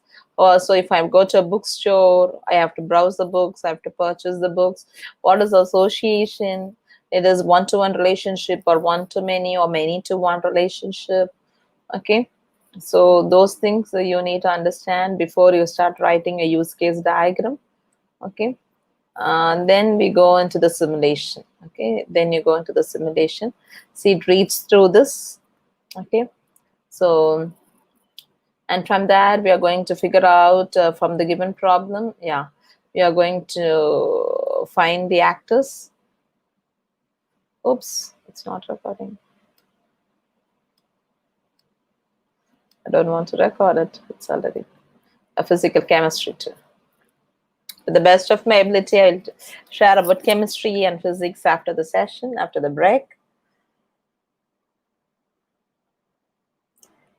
English, yeah. So actor is a bank representative. So it reads through the problem statement and it tries to answer, fixes the ATM, who's the actor, what is the relationship. Okay, use cases, withdraw cash, and authenticate. So this is how when a problem statement is given to you as a software engineer. Okay, when you get a user requirement, you have to read through it and find out what are the cases, what are the use cases, what are the functionalities they are trying to give. All right. So they have done using Django. I basically work with a lot of Python programming. If you go to my YouTube channel, you can find this is my, I tell about all these at the end of the session. Even the entire session has been recorded on YouTube and you can see it. After the break, we'll be continuing it. Okay. Any other questions? Somebody, one Sudhakar sir has raised hands. Any specific questions, sir? Now it's 11:30. We will go in for a break and we will be back by 11:45. Over to the organizers to declare a break for the participants. Last time it so happened, I was just continuing. So this time I was instructed that there should be a break. Yeah. Yeah, ma'am. Let us have a break for 15 minutes, ma'am. Sure. We have a small query. It's from the organizer side only. As a part of our department, we run a course, Science Management. Our faculty are very eager to know, do they have any virtual labs available for the food science? Food science. Yeah, I'll just figure it out. Okay. Yeah. Here I just because I was told to see about physics, chemistry, biology, and other engineering departments. Food science, even I got the query. I'll just figure it out and mail it. You know. Yeah, we'll have a break for 15 minutes and we'll be back with you. Thank you. Thank you, ma'am. So all the participants are requested to join back by 11:45. It's on. It's on. YouTube. So YouTube viewers, during the break, I will be trying to play some videos from my channel. Kindly subscribe to this. Kindly subscribe to my channel. So even today evening we have another talk. It's a story time. If any students or kids they are interested, then they could listen to it.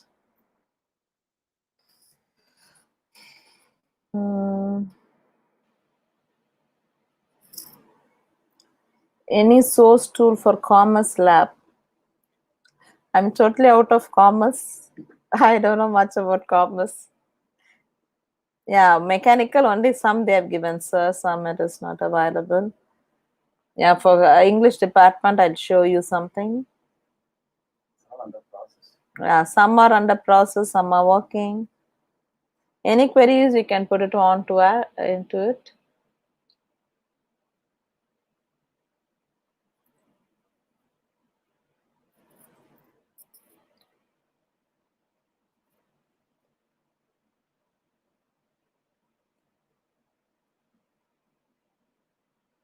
We'll have a 15 minutes break. Yeah, feedback link will be shared at the end of the session. Do not worry. So we have started the session by 10 o'clock and it's 11:30. We have a break for 15 minutes. Okay. And during the break, I may play some videos of my session and we'll be back by 11:45. Okay. And during this pandemic time, I had been taking classes for digital classroom teachers around the world. Okay. You can just watch through the feedback.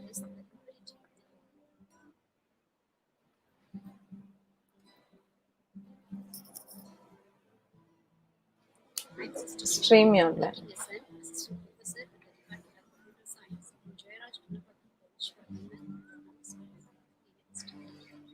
Upgrading the skills of professionals is the delivery job.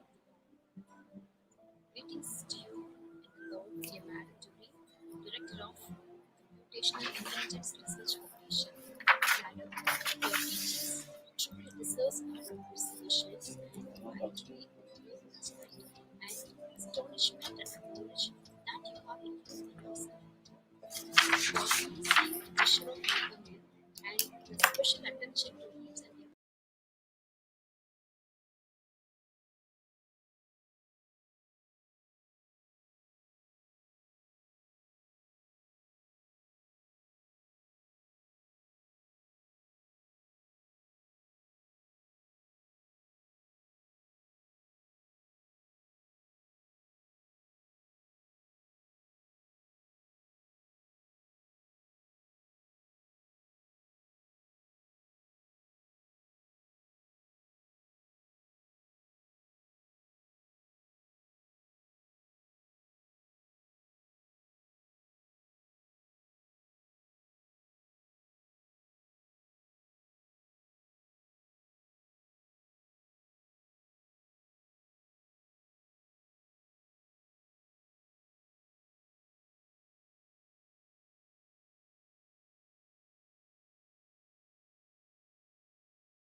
say during these 5 days, each and every day, Madam had trained us in very and has enhanced my technical skill so that I can use these technologies that are given to us, like Google Classroom, slides, Jamboards, screen, Castify, all these technologies I can instruct my students and towards this school so that even this lockdown, when everything is stopped, teaching and learning never stops. So I'm extremely happy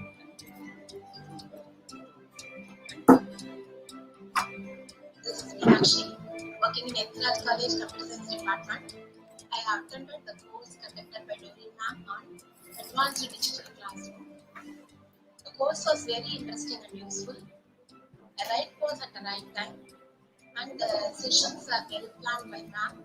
And she cleared all our doubts very patiently, and we became able to learn new things very clearly. And she encourages us to actively participate in all the sessions. I wish she should do more online courses like this so that many will be benefited. Thank you. I'm Jayashree, working as Assistant Professor, Department of Computer Application, Dr. Engineering Chennai.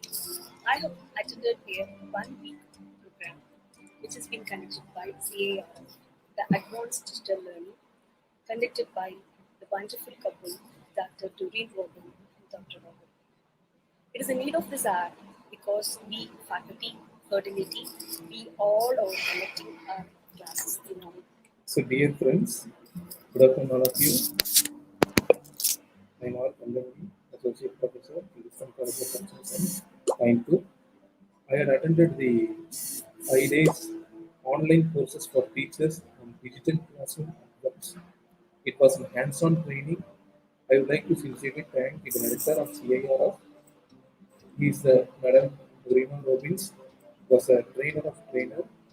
She had trained us on Google Classroom, Jamboard, slides, and how to take classes through online and upload it in YouTube.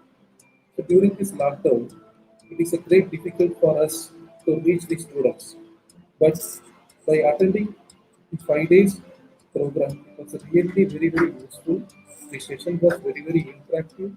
I would like to say during these 5 days, each and every day, Madam had trained us in very informative. The purpose of education is transformation. So the objective of the education and the online training we had achieved. I'm very thankful and grateful to the madam for training us. Thank you.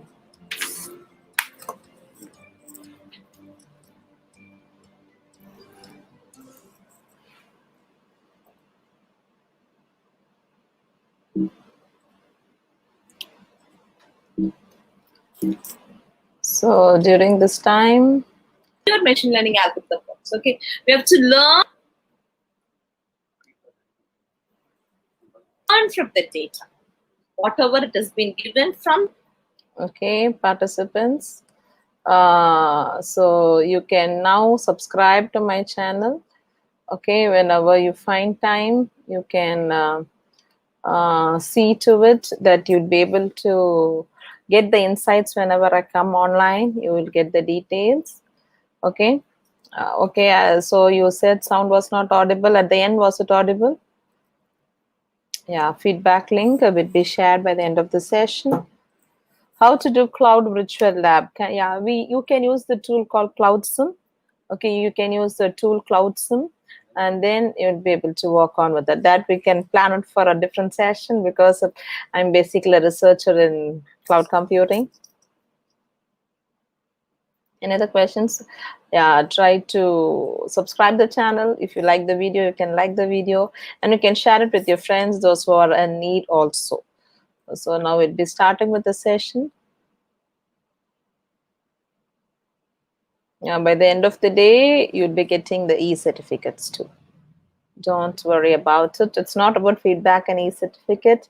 I want you all to get enriched by the knowledge. I'm just sharing what I know to the best of my ability.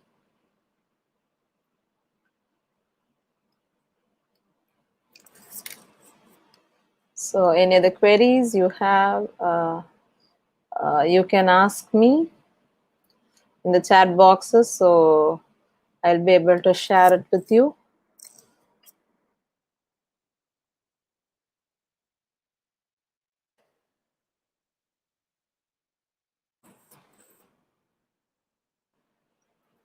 Yeah. Thank you. I've got a lot of followers. It's the grace of God that God has given us this platform to meet you all, and what is the best that we can do for the community, especially for the teaching community.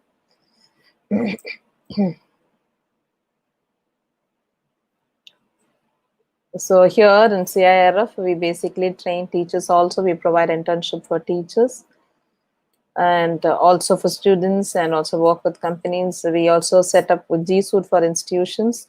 If anybody is interested, yeah, network security lab. I showed you a demo of how to work with the cryptography. Okay, in B Labs there is an option called a cryptography, ma'am. You can use it. You can use all the types of. It's beautifully given because I've taken up the course on cryptography and network security. So how to use the RSA algorithm, the DAS algorithm, then how to encrypt, the decrypt, the different mechanisms. Everything has been given in vlab.co.in. You can refer it and make your students to work on with it. So you can get my contact from my website, cirf.co.in. You can contact me through WhatsApp, or my contact number I'll just share, because before the session starts for the institution, I'd be able to, yeah, so, yeah, we can do, I can even plan for a session of how to conduct online tests, because we have our school, which is called bethel.co.in. We are conducting tests for all our students. The test, it's like a multiple choice question. Okay, this is yeah, so we'll be sharing the feedback link with you at the end of the session. Do not worry about it. So I can even schedule a different session, maybe on 1 hour, of how to conduct online tests for the students. We have been successful using that. Yes.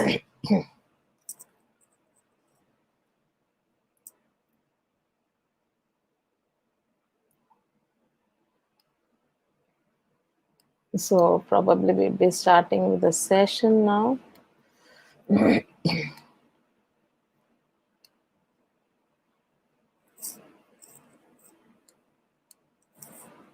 Hello, everybody. Can you hear me? You're back after your break? Yeah, ma'am. Yeah, yes. Can we start off with the session, or we need to wait for participants to join back? No, almost all have joined back. Yeah. Now we'll start off with the session. Okay, so morning, what are the departments we have seen? Can you put in the chat box? Can put in the chat box. From 10 o'clock we are here. We have got next, yeah, astronomy. No. What are the labs that we have seen?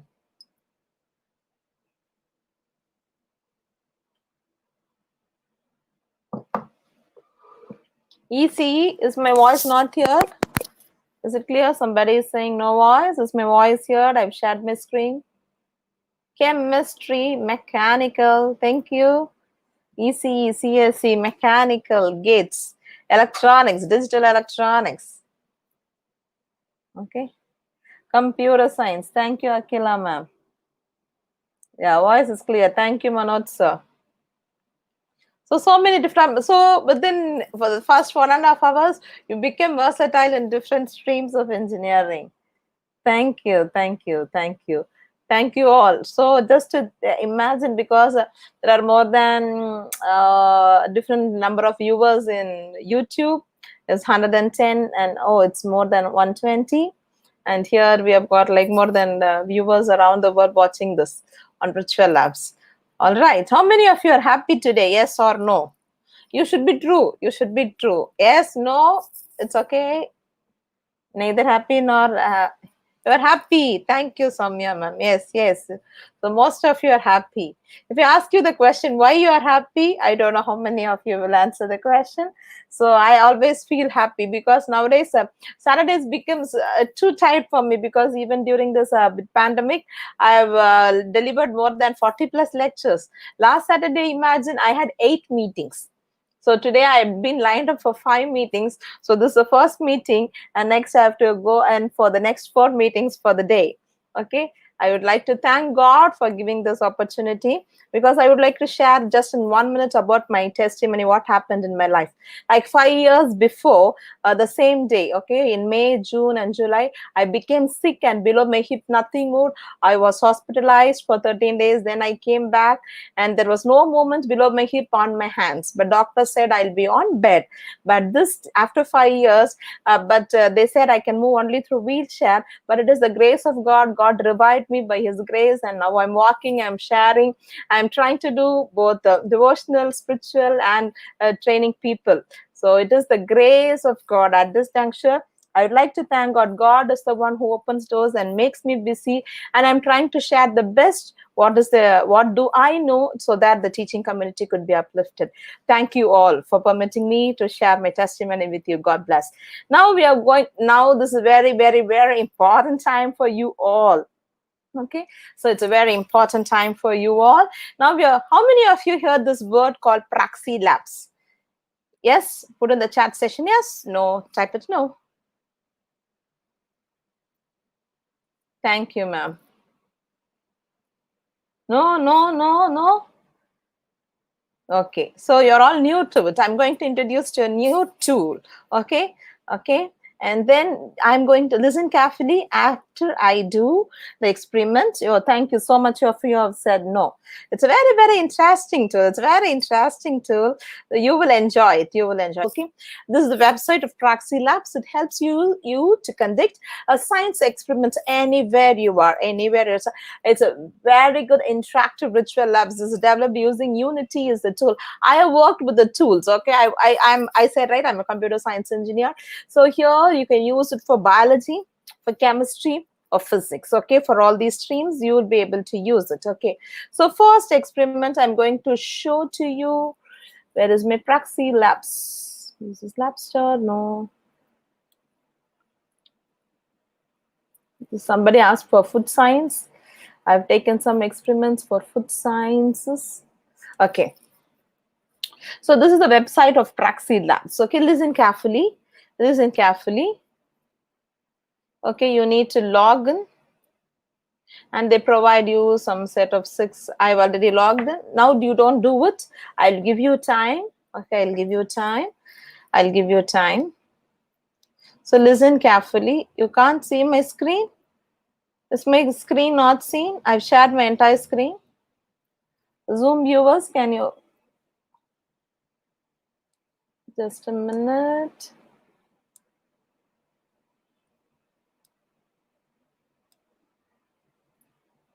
Yes. Is my screen shared? Yeah. Now can you see my screen? Both YouTube viewers and Zoom viewers? Yes or no? Yes. Okay. Thank you. So listen, thank you so much for the responses. And now, okay.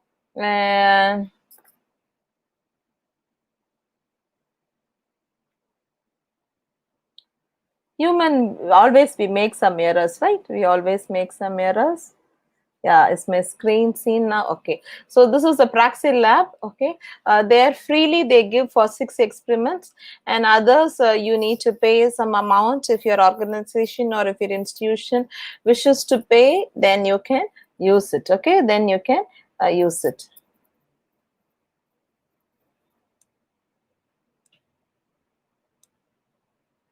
Okay.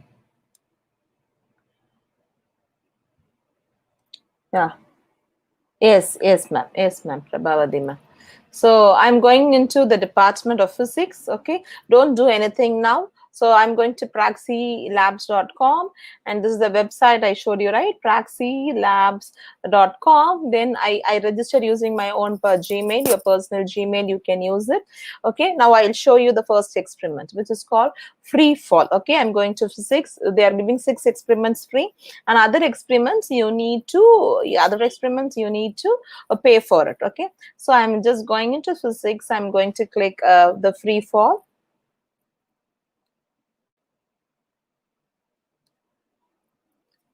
Okay, it's basically, ma'am, it's for physics, chemistry, and biology. Yeah, my screen is shared in YouTube. You can also see to it. Yeah, I'm just having a monitor next to me. No, ma'am, only a video. Yeah, both my audio and video is seen in YouTube. Yes, and also, yeah, it takes some time to set it up because it's a very good virtual environment. Okay, I told you about it's developed using AR and VR tools. Thank you, Shibin Benisha. Yeah, thank you, ma'am. Thank you, Joy. Yeah, it will take some time to do the setting up. So you will experiment it how really the students they work in the lab. Okay, they work in the lab, and the same way it is taking time to initialize it. During the time there was a query, okay, from one of the faculty of about the virtual lab for food sciences. Okay, so this website I've just noted it down at the end. Okay, noted it down at the end, which is called labster.com. You can make a note of it. Those who are making a note of it, you can make it at labster.com. Okay, so here oops, they're giving you spaces. Okay, they're giving you spaces how to prepare the simulations for your food sciences. Okay, and this is a physical, because lot of labs they are providing. Okay, a lot of labs they're providing, and throughout the world, it's not only in India. It has got some pricing also. Like who are asked for it, you can oops, not able to do it. Okay, and this is the another lab they have just given through virtual experiment in food processing. Okay, allows the student to conduct using mobiles. Okay, so you have to export your data from virtual lab, okay, as a text file or CSV file. Okay, these are the experiments. Okay, pump heat transfers, food property, okay, thermophysical properties, and this is rpaulsing.com/learning/virtual.html, and this is one more lab. Okay, this is one more lab, food labs for food sciences. It's a virtual lab where they do bacteria sampling. All right. See here, they've given the steps of, say, for example, if I take bacteria sampling, yeah, it is loading. So many things are loading here, there. So you can just make a note of it. Like one of them are asking the questions, how to use a virtual lab for food sciences and nutrition. All right, you can make a note of this virtuallabs.nmsu.edu. Okay, so this is such an example for bacteria sampling. Welcome, lab assistant. We're going to test some milk samples for bacteria and then visit a dairy processing plant to check for bacterial contamination. To perform our tests, we'll use 3 different kinds of disposable lab equipment. We'll grow the bacteria from our samples on a 3M Petri film plate. We'll transfer our samples using a disposable pipette. We'll collect our samples with 3M quick swabs. This is a Petri film plate. It is covered with culturing medium, a substance that will grow or culture bacteria. Culturing bacteria helps you know how many and what kinds of bacteria are in a sample. We will use disposable pipettes and Petri film plates to compare the number of bacteria in 2 kinds of milk. The first sample is pasteurized milk, which is the kind you buy at the store. Pasteurization is a process that uses rapid heat and cooling to kill bacteria and other pathogens that may be in the milk. Pasteurization ensures the milk you buy in the store is safe to drink. The second sample is raw milk. Raw milk has not been pasteurized, so it may contain harmful organisms that can make you sick. It is critical that milk be pasteurized before being sold or consumed. To prevent bacteria from contaminating our work area, we have wiped down the table with a 70% ethanol solution. We will also light a Bunsen burner to help maintain a sterile working environment. You're going to use a striker to light the Bunsen burner. The gas is turned on low already, so bring the striker to the Bunsen burner with the flint side facing down and squeeze the striker to create sparks. Bring the striker to the burner to light it.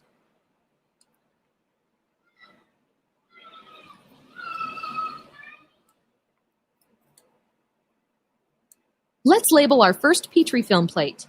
We need 3 things on the label: the date of the sample, where the sample is from, and your initials.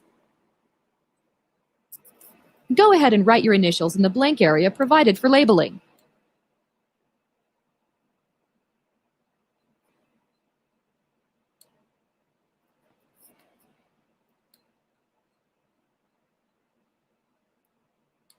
This is a pipette.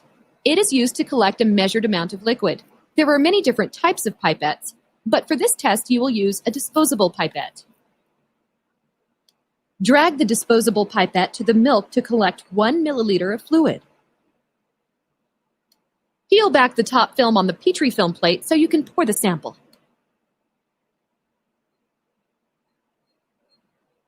Now, gently drop the top film onto the sample. This prevents air bubbles from forming. Place the spreader on top of the Petri film plate with the flat side facing up, and very gently press the spreader to evenly distribute the sample. Your first sample is prepared.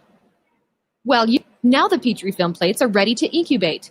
Place them inside the incubator set at 90 degrees Fahrenheit, 32 degrees Celsius. The incubator will keep the environment at the perfect temperature for growing most types of bacteria, 90 degrees Fahrenheit, 32 degrees Celsius. We need to wait at least 48 hours for the bacteria to grow and form visible colonies. Take the Petri film plates out of the incubator and compare them. Each of those small round formations is a colony of bacteria. There are many more colonies in the raw milk sample than there are in the pasteurized sample. Here we are at a dairy processing plant. This plant has recently had some problems with contamination with Escherichia coli, commonly called E. coli. We will take samples to try to pinpoint where the contamination is coming from.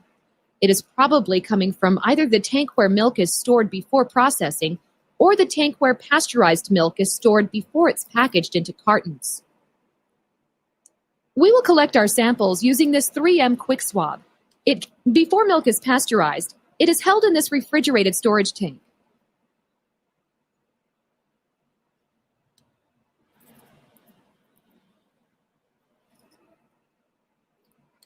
Since this tank is used to hold milk, any bacteria left behind by the milk will be picked up by our swab.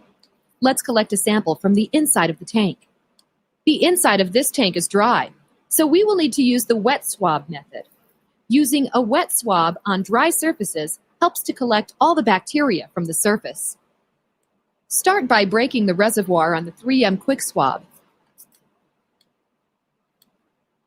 The fluid in the reservoir will fill the bottom of the tube. Swish the swab around to make sure the cotton tip is wet. Now it is ready to use on the dry surface. Now remove the swab from its case. We will swab a 1 centimeter squared area inside the tank. You can use a disposable swabbing template to make sure you swab a large enough area. Swab the area inside the template.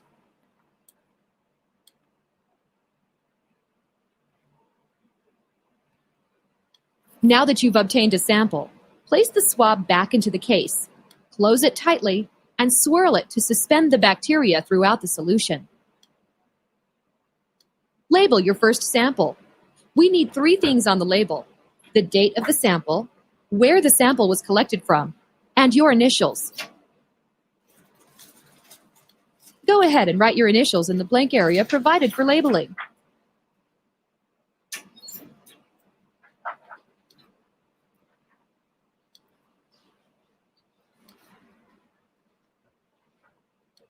We need to make sure the samples are stored at the proper temperature until we're ready to use them.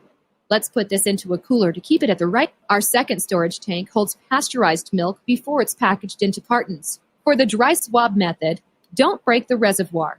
Simply remove the dry swab from the case. We will swab a 1 centimeter squared area inside. Swab the area inside the template.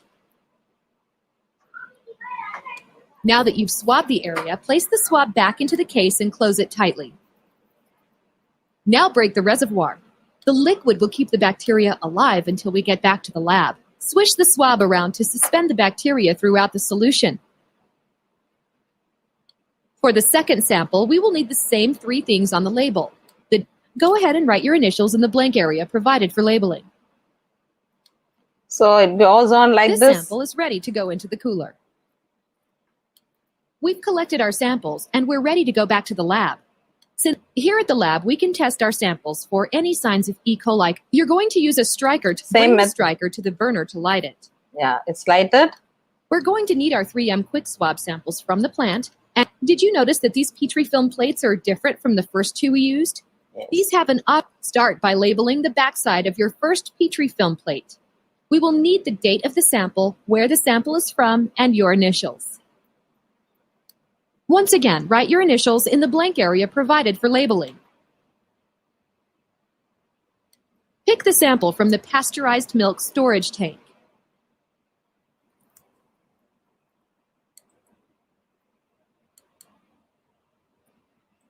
Peel back the top film on the Petri film plate so you can pour the sample. Now, gently drop the top film onto the sample. This prevents air bubbles from forming. Place the spreader on the top of the Petri film plate with the flat side facing up, and very gently press the spreader to evenly distribute the sample. Nice work! Let's move on to the next sample. Pick up the sample from the raw milk storage tank.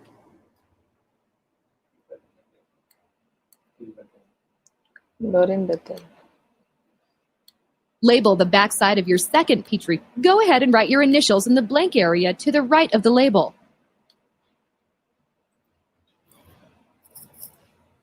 Peel back the top film on the Petri film plate so you can pour the sample. Now gently drop the top film onto the sample to prevent air bubbles from forming.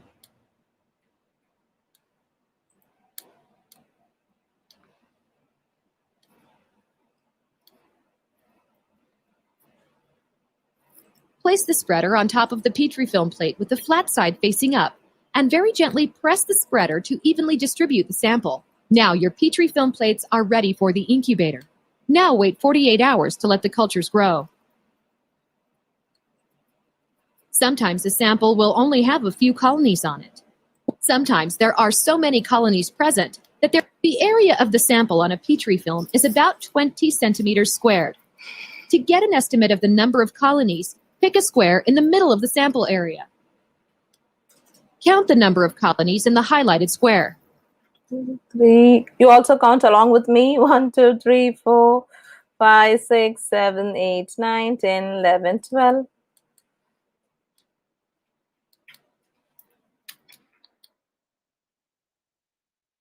Okay, it's 12 colonies. So how did you enjoy this?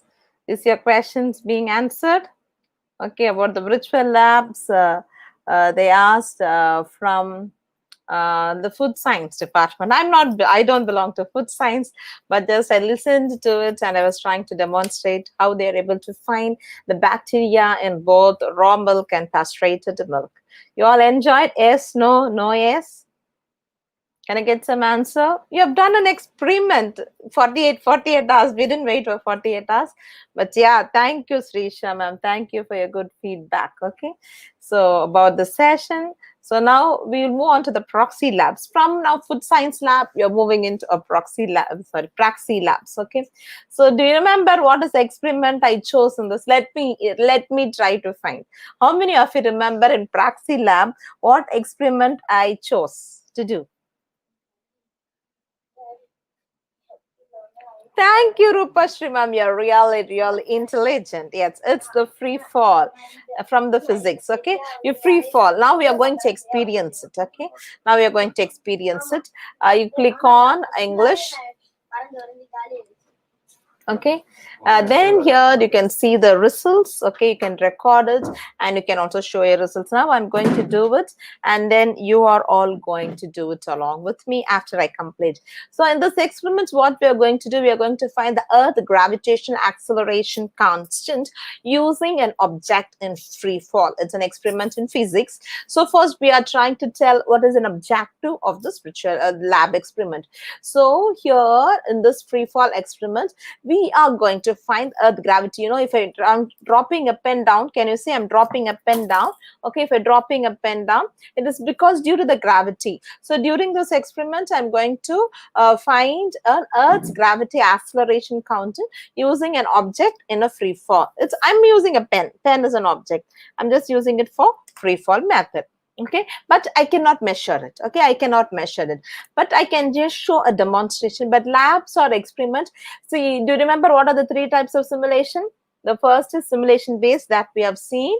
Okay, the next is we saw is measurement based, and the third is a remote. Okay, how do you use a trigger using a remote trigger? Okay, now what I did, okay, now this first in VLabs I showed you a lot of simulation based. Okay, in this I was listening it, I was interacting with the system when I showed you an example of the food science experiment. Okay, how the bacteria, how do you find from a raw milk and also in your pasteurized milk. Okay, for both each step I was opening up it, I'm dropping the milk and then we close it, we put it in the fridge, then wait for 48 hours, and then what are the E. coli bacteria we have seen. All right, now here it's a measurement based. So whenever you come for physics, mostly many labs, okay, it's measurement based. So this experiment is Earth's gravitational acceleration constant using an object. Okay, so this is a ball. Can you see a ball on top? So can you see a ball on top? Yes, no, no, yes,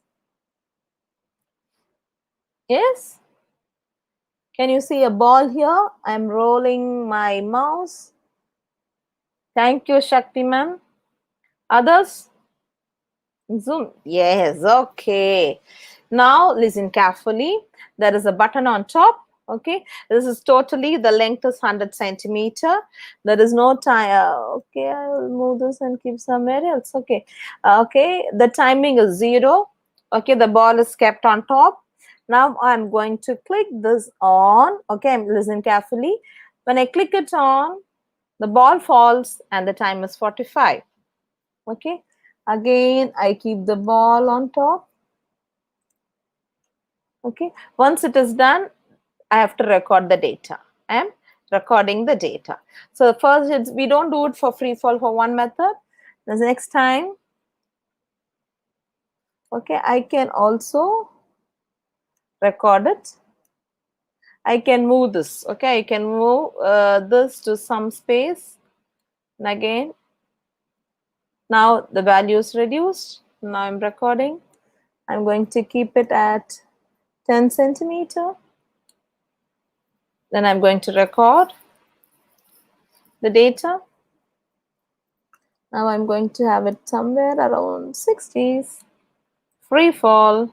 I got the value. I've recorded. After I record it, I'm showing you the table. The first two, I had it both at 100 centimeter. The next, I changed the values and the time S and T square of S square. Is it interesting? Is it interesting? Okay. Now you all can move to this website called praxilabs.com. Okay. praxilabs.com. Okay. And then log in using your personal Gmail. All right. And then click on the free version of it. Okay. And then click on the 6 experiments.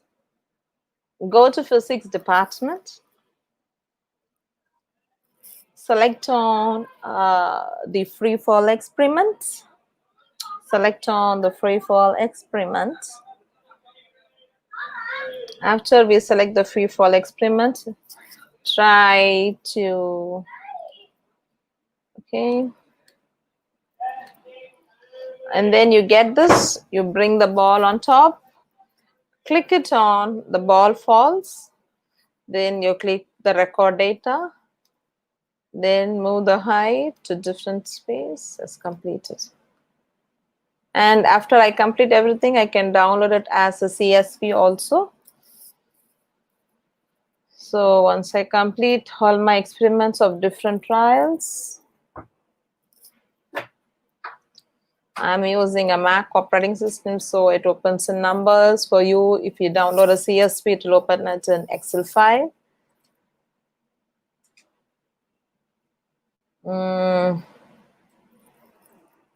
Yeah, it's opening the data sheet. So you can ask your students to experience these labs, to work on with that, get the data, and then they can have it. So this is how I get an output here. So wonderful, right?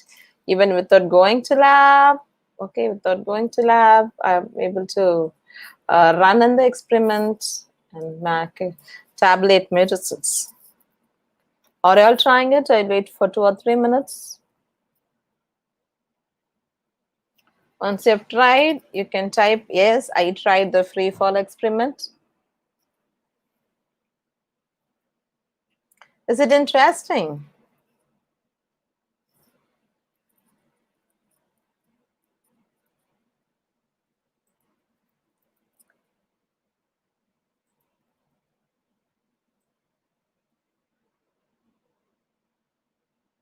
Yes, thank you, Vijaya Lakshmi ma'am. Yes, thank you, Deepa ma'am. Thank you, Pradeep Kumar sir. Thank you. So this is about the, and there is one more thing here when you click it on. They're also giving a PDF version of it. They give a video, they give a settings, and they're also giving some exercise.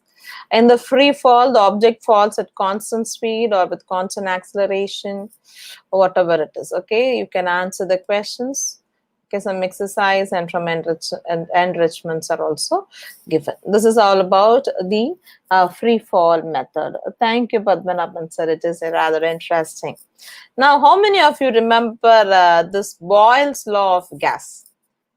What is Boyle's law? Try it. Thank you, Rupashri ma'am. It's not everywhere and I do a session, right? I don't just tell this is available, this is available. I make the participants to do it. That is what is a successful factor. Because even you see a lot of YouTube videos for recipes, right?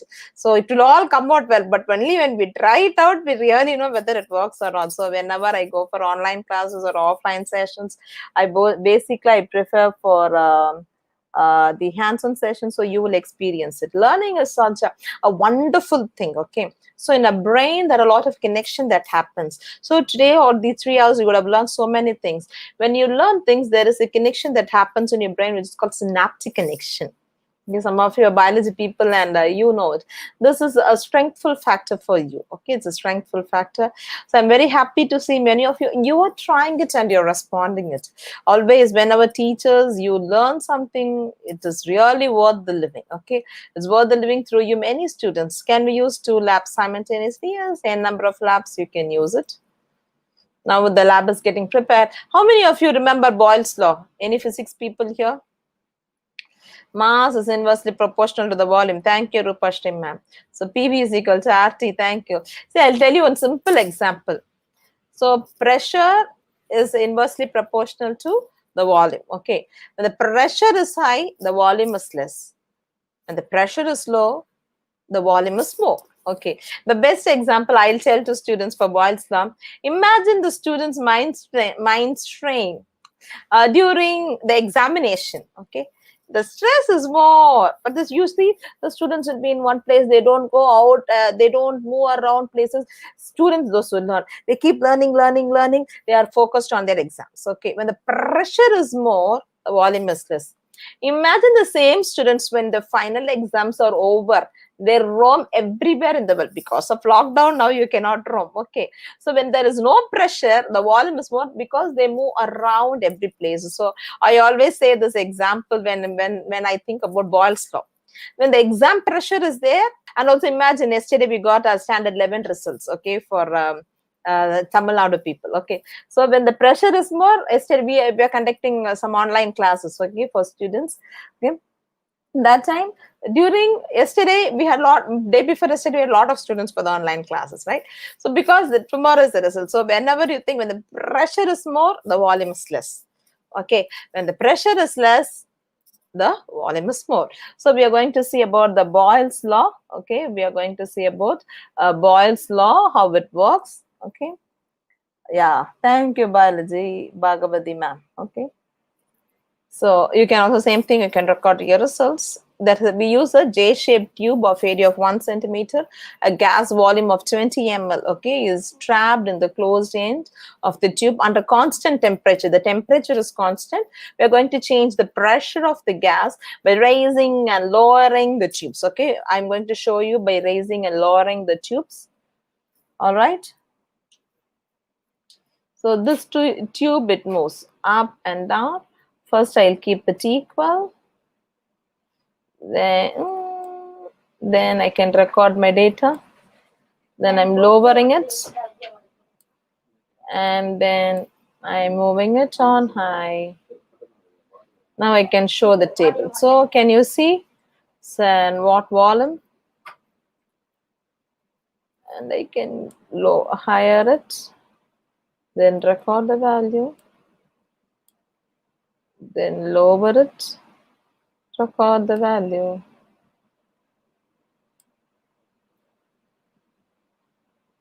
I got 2 more trials to go.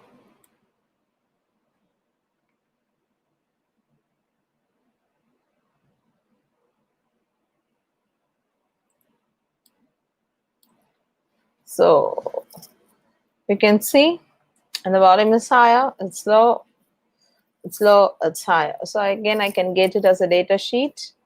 You can save it. You can ask your students to work on with that and to take the measurement and send them back. Okay, and send them back. All right. So this is about Boyle's law. The experiment is completed. I'll give you time for you all to try it now, how to work with Boyle's law. Then after the physics lab, we'll be moving on to our chemistry lab. Yes, I'll give you time for you to start.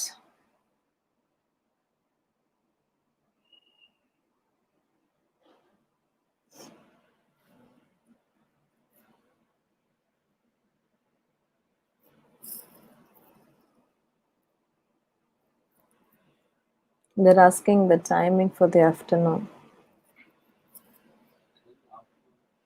2 p.m. Raised. Somebody has raised a hand. Yeah, any questions you can ask me, please.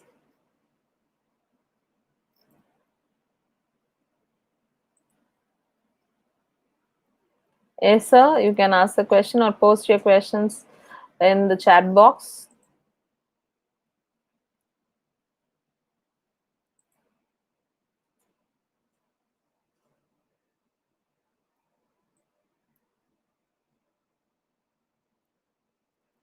All right, any questions? You're all trying. I think all of you are seriously doing a Boyle's law experiment. Try it out. YouTube viewers, please try it out. Do we all get the same results? No, you don't get the same results. It's not proxy, it is PRAX.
No. There was some network issue.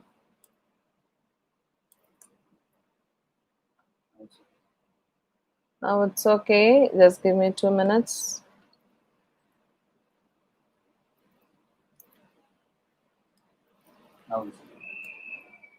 Yeah, just give me 2 minutes, please.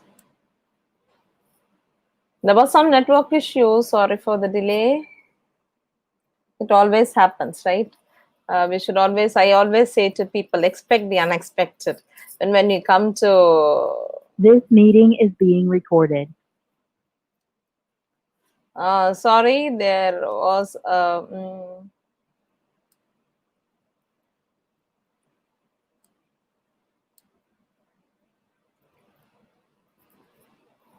because of a network issue. Yeah. Can you see my screen now? Zoom viewers? Zoom viewers, can you see my screen now? Yes, no, no, yes. You can give your answers in the chat box, please. Can you see my screen? Can you hear my audio now? Sorry, there was a network issue. There was a network issue. So the net went off and it came back. I praise and thank God. So though there was a disturbance, we were able to do it, right? So how many of you tried Boyle's law? How many of you tried Boyle's law? It worked it out. So the same way here also. You are having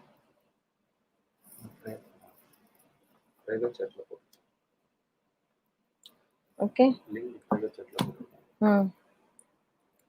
Yes, sir. Thank you. So you all have tried. Okay, you all have tried. Now we move on to the chemistry and then we'll wind it up the session. Yeah, we'll send you can put will send. Okay. So now we are moving into chemistry department. The concentration of citric acid. The concentration of citric acid. Okay, most of you have tried the Boyle's law also. Can you tell the website? I'm not getting it. It's Praxi Labs. Praxi Labs.com. Praxi Labs.com.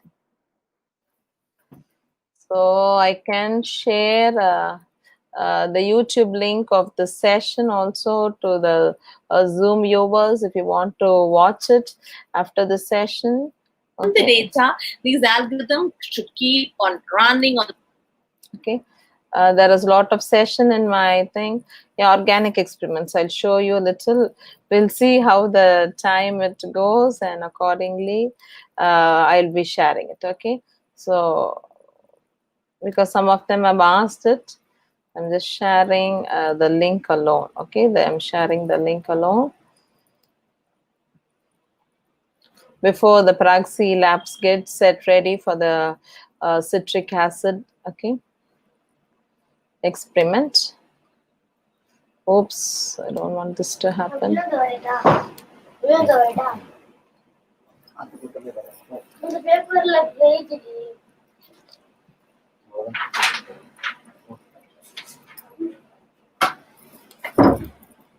This is the video of my channel, and then so now I'm into the chemistry. It is getting initialized.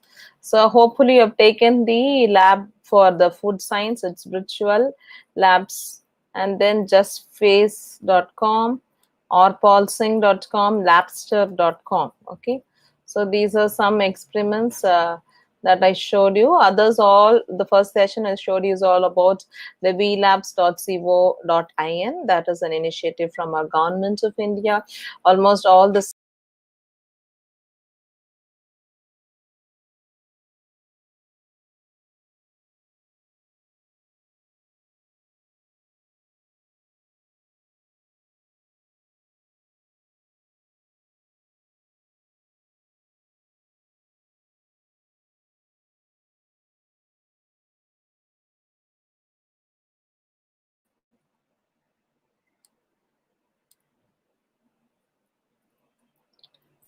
Okay, now it is still getting initialized. Yeah, it is done. Okay, it is done. It is done. The YouTube link is shared. You can see whenever you find time, or if you want to share it with your people who need the details about it, they'll be able to do it. After coming to Wi-Fi, it is getting somewhat delayed.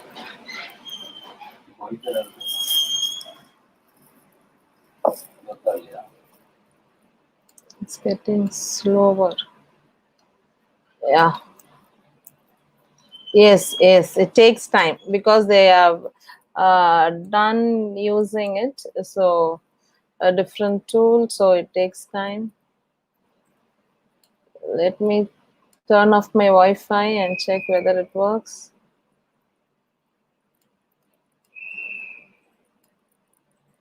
Yeah. So here in this experiment, you're going to see about the soda beverage. Okay, the sodas that we drink, it has got carbonic acid and citric acid. So given that sodium hydroxide, NaOH, okay, it reacts with the citric acid and determines the citric acid concentration in soda. We are going to do the experiment of finding the citric acid concentration in soda by titration. By titration, you remember your titration, your salt analysis you told to me in the start of the session, okay, in the presence of phenolphthalein indicator. So we are going to do the titration. You're all ready to do the titration? Type yes, no. Okay. So each and every step will be given here. I believe we will rinse the burette. You know, this is the burette with 2 substances before starting it. Okay, we are going to do it. Okay, we are going to clean the burette with the distilled water first. Okay, I'm going to clean the burette.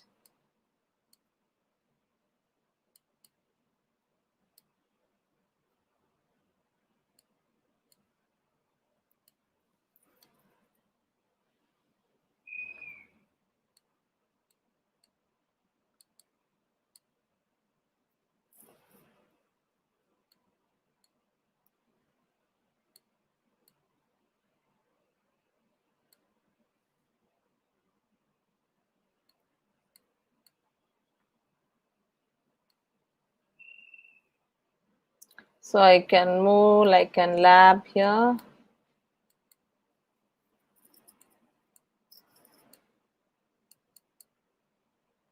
The internet should be faster to work on with that. Okay.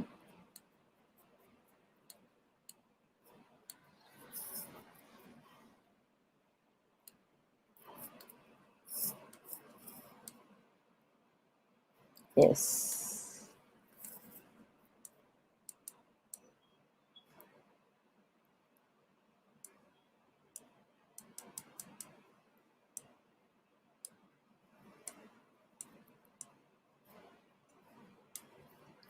Then we have to, when I click, it will show you it is sodium hydroxide.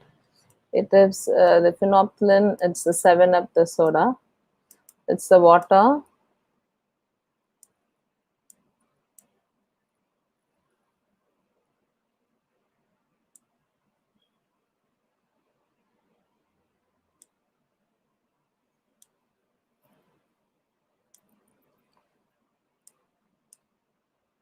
So the PDF is also given here. The PDF is given here.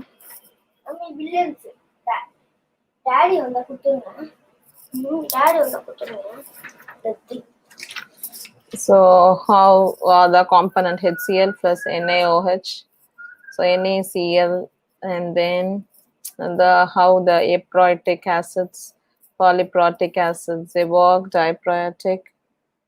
Okay. So why we use phenolphthalein? How you take it?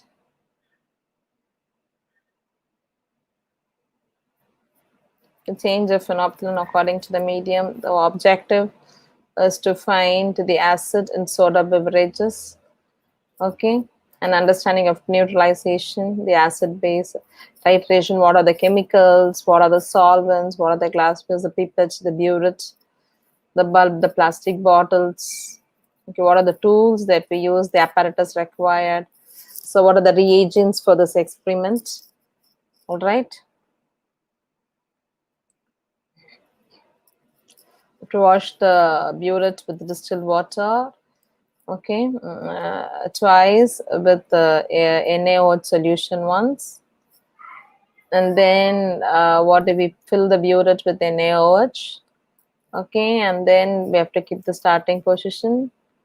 The soda samples will be taken in a conical flask and we'll be dropping it, and we'll be starting the titration. Okay, so what is the initial trial? What is the initial volume of NaH? For each trials, what is the final volume after adding that? And then at which position the color change to be pink, and how you should do your computations. Right, this is given, and there is a video is also given. Okay, at this moment for this the video is not possible. Okay, to take time for you to understand. Okay, understand, to take this. This is a pipette, this is the burette solution.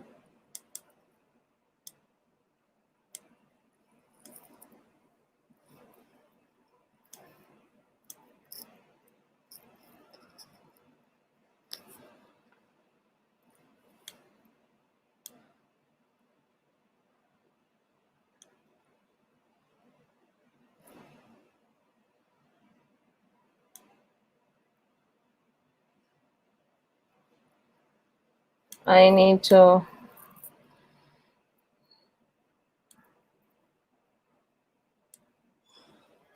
okay, I have to take the water to the burette. Can you see I'm pouring it into the burette? It is clean the burette with the distilled water. When I click it on here, I have to keep it and I have to click it on, then it gets distilled. I'm cleaning the burette and discard the water, and now I have to open up my NaOH. Okay, the next thing I have to I am opening the NaOH. I'm using the pipette.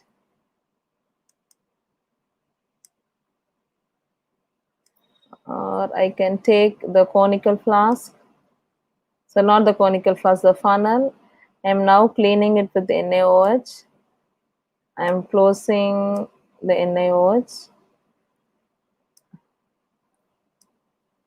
Then again I'm cleaning it off. So first I cleaned it with burette, and then the second I cleaned it with NaOH. Now I have to fill the burette with sodium hydroxide and record the initial reading. So I'm just going to fill the burette with sodium hydroxide.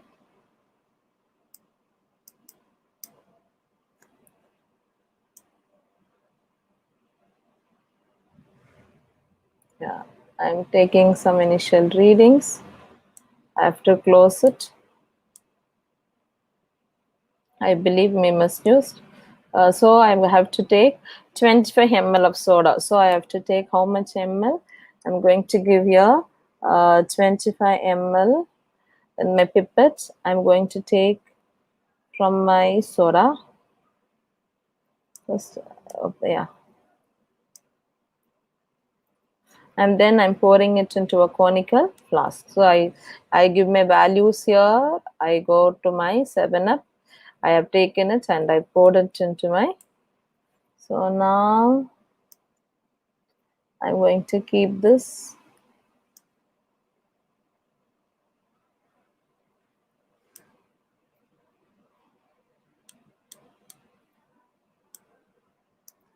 So I keep my conical flask here.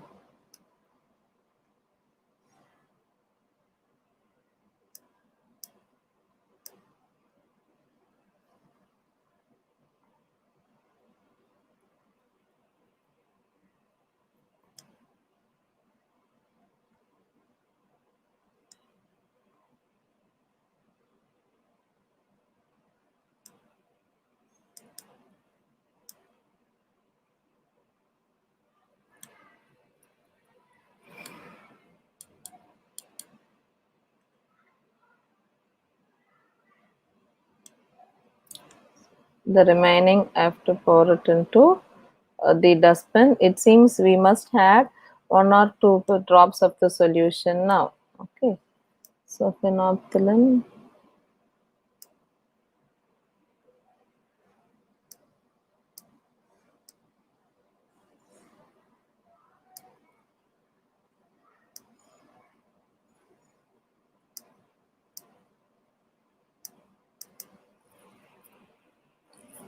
So I have to open the solution.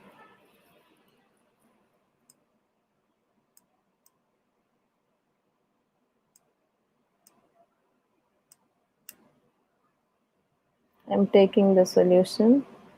I'm adding few and then I have to shake it. Okay. Now I have added until it turns pink. Now I'll use the conical. I'll keep the funnel down. Okay, add sodium hydroxide drop by drop by the using the solution. Drop by drop to the solution using the burette. Okay, while shaking the constant until the solution. So I have to add a few drops of NaOH.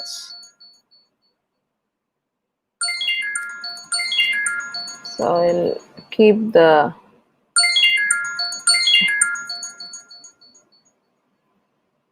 so I have to open it. So I'm constantly shaking it. Can you see the volumeter is coming down? It is turning into pink. It is turning into pink.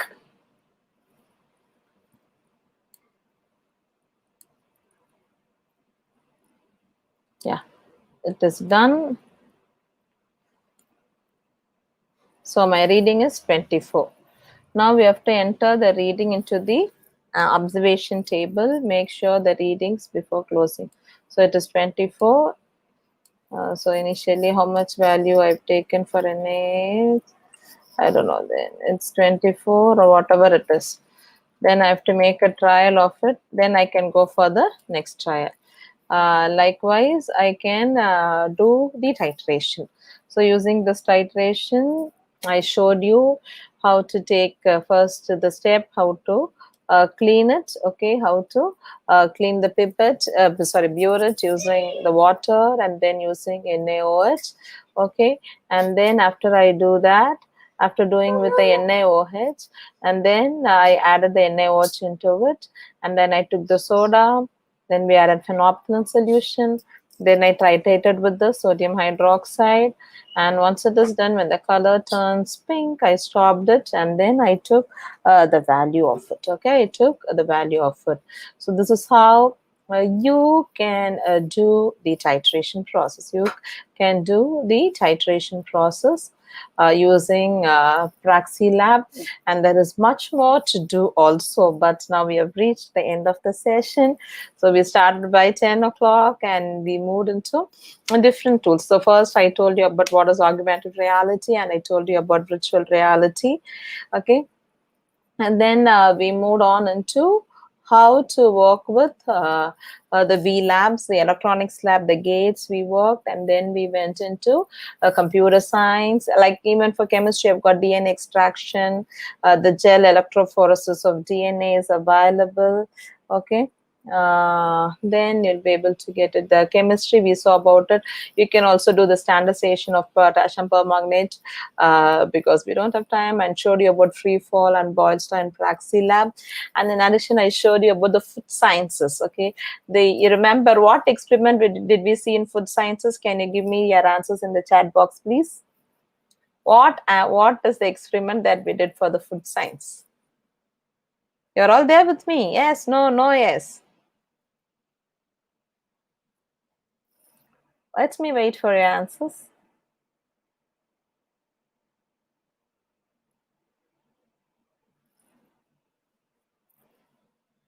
Bacteria and milk. Thank you.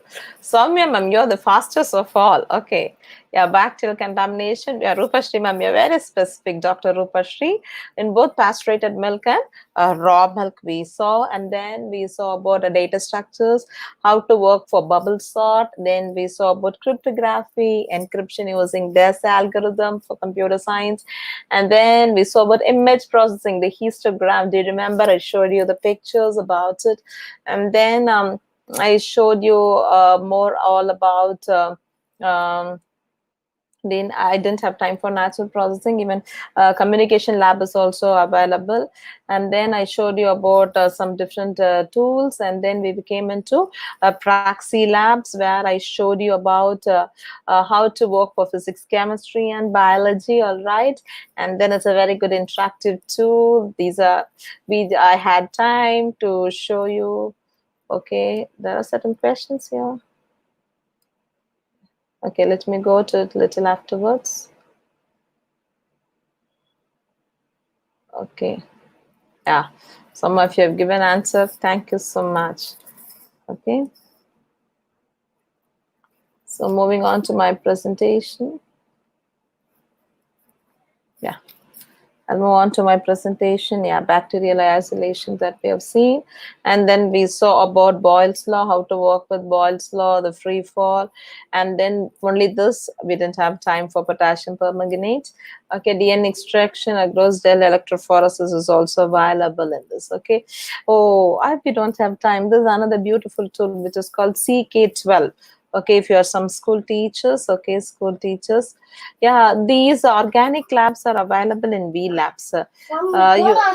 You can find it.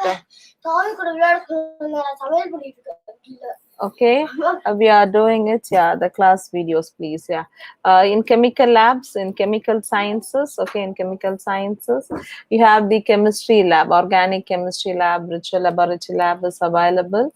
There you can find it out. You can find it out. The physical chemistry, the inorganic chemistry, and the organic chemistry. I don't know much about chemistry. I learned chemistry. I told you about all this titration, which I learned 20 years ago. It's even physics, everything I learned 20 years ago. Then for the past 20 years, I'm into the computer science field. Whatever we learned, okay, in my standard 12 is what I was describing to you about all about chemistry. Okay, the organic, the inorganic, and physical chemistries, right? So you can find it out, and then yeah, this is too wonderful.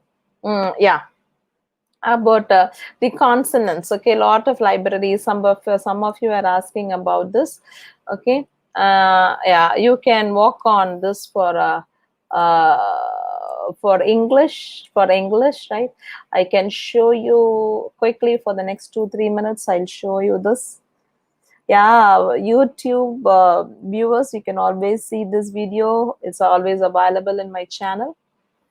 Okay, there are classes. Okay, according to classes, you can take whatever labs you want. ck12.org. Okay, okay, if it is integrated with Google Classroom also. I'm going to the subjects. If you want whatever astronomy or engineering or social sciences, okay, Brazil language also you can use if you are interested. Okay, for biological science, for physics, chemistry, for earth science, even for KG students from KG to standard 5. So yeah, it's not the flexi books, but it is maybe biology.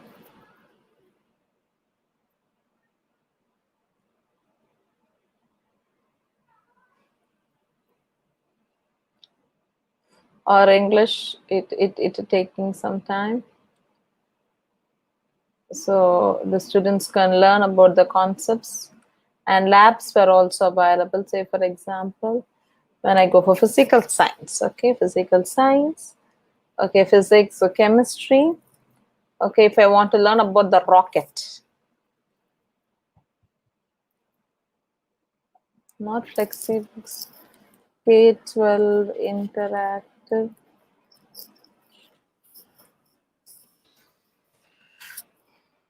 can show that this is some chemistry simulations. It's available. If I go for fishing, so what is that? So if I want to take the exothermic and endothermic process, yeah, Sumati ma'am, about artificial intelligence, I've given a wide video in my YouTube channel. You are into YouTube, kindly subscribe to my channel. How hot packs and cold packs can change temperature. Okay, if you play sports and you're really active, okay, you have probably got some injuries. So you have got an injury in your it's a muscle sprain. When it is hit by the ball, he's a football player and he had to apply heat or ice. So what happens, he has got it's not always easy to keep large amount of ice around a hot packet or warm on a rainy day. All right, and then we explain to the students instant hot and cold pack remain at the surrounding temperature. Okay, so he's taking the instant cold pack for single use. Ask players, they will know it's filled with solid component using a salt and in a pouch of water. My YouTube channel, you're seeing, no ma'am, Sumati ma'am, it's the same channel. Okay, you just subscribe in the video, click on subscribe. If you like, you can like the video. If you have got your feedbacks, you can put it in the in the comment section after the live chat is over. Okay, so now I can go to the simulator. So how it works. Okay, the sodium chloride is a chemical component. We want the ions on. So can you see how beautifully the temperature because of the salt, how the exothermic and the endothermic process works. 70 degrees Celsius. Thank you. Okay, so and there is even more. Yeah, if you ask me, it keeps moving on and on and on and on. Okay, what's the link for this? Is interactives.ck12.org. interactives.ck12.org.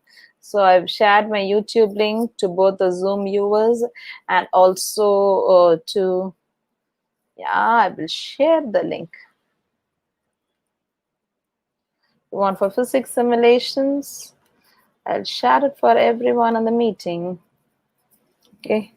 If you want to learn about how to model a rocket, if you want to teach your students, okay, you can use it. Now over to the organizers. Okay, over to the organizers. Before that, I will share my contact details with you. Okay, you can find it out in my website.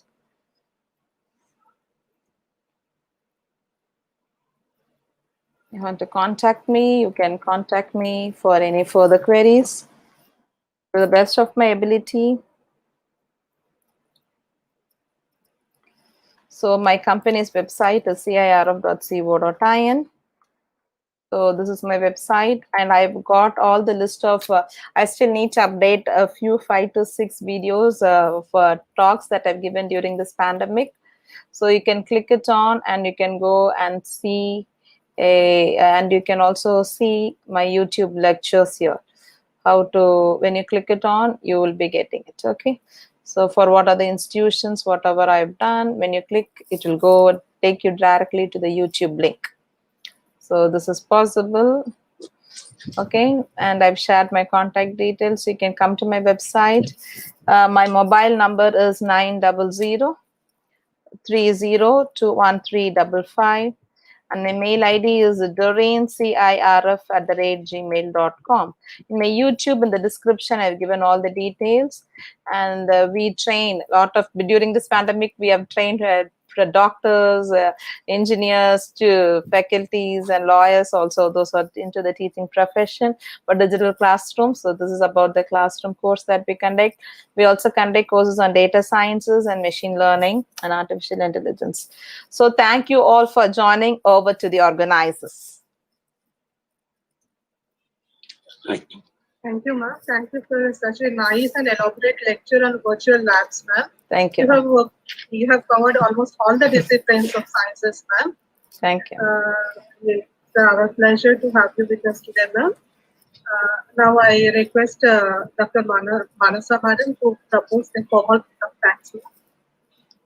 Manasa ma'am, it's over to you. Madam, may I audible to everyone? Yes, Yeah. ma'am. Thank you, madam. Good afternoon, everyone. I am Manasa. It's my great privilege to propose vote of thanks to Doreen Robin, ma'am. We know doing experiments in labs is completely a different experience. But ma'am took us to a different world of virtual labs and made every participant to take part actively in the session. Ma'am explained different types of virtual labs and explained very well in different branches of engineering such as electronics and communication, computer engineering, mechanical engineering, etc. And in different subjects like food science, physics, and chemistry. And thank you for helping us to understand how virtual labs are essential in different fields of education. Thank you very much, madam, Welcome. for sharing your knowledge with us. And thank you, Dr. Premlata madam, the convener of the webinar, and Dr. Sarupa Rani madam, co-convener of the webinar, and giving this opportunity to me. Okay, thank you, madam. Welcome. Thank you for all your good comments. Thank you, Doreen ma'am. On behalf of Department of Chemistry, University College for Women, ma'am, thank you for accepting our invitation and delivering such an elaborate lecture on virtual labs, ma'am. Hope to have some more lectures from you, ma'am. Sure. Always there for you. So Thank you, ma'am. at this juncture, I would like to thank all the organizers of University College of Women. A special thanks to Premlata ma'am, Sarupa Rani ma'am for having invited me. The entire session will be there available in the YouTube. So I want the participants to view the YouTube. If you are benefited, you can share the YouTube link to your friends, those who are in need of, because many of them are in need of virtual labs. And you can give your feedback in the comment boxes after the live chat. And I thank you all for joining the session. God bless you. Thank you, ma'am. Thank you. Have a nice day, ma'am. Swarupa ma'am, would you like to say something? Doreen ma'am, thank you so much. It's really a great session because I know the practical difficulty with multidisciplinary faculty when you are dealing with. Really, it's a difficult task to go ahead, but still you have handled very well. And thank you so much for your great session, and hope to see you in many more sessions in the future.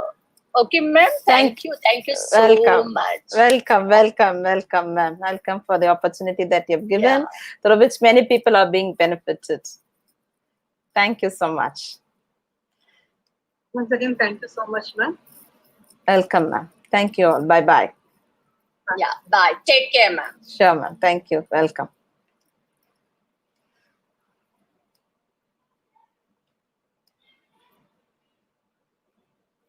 So participants, the feedback link is shared. You can fill in the feedbacks. It will be of use. Thank you all for joining.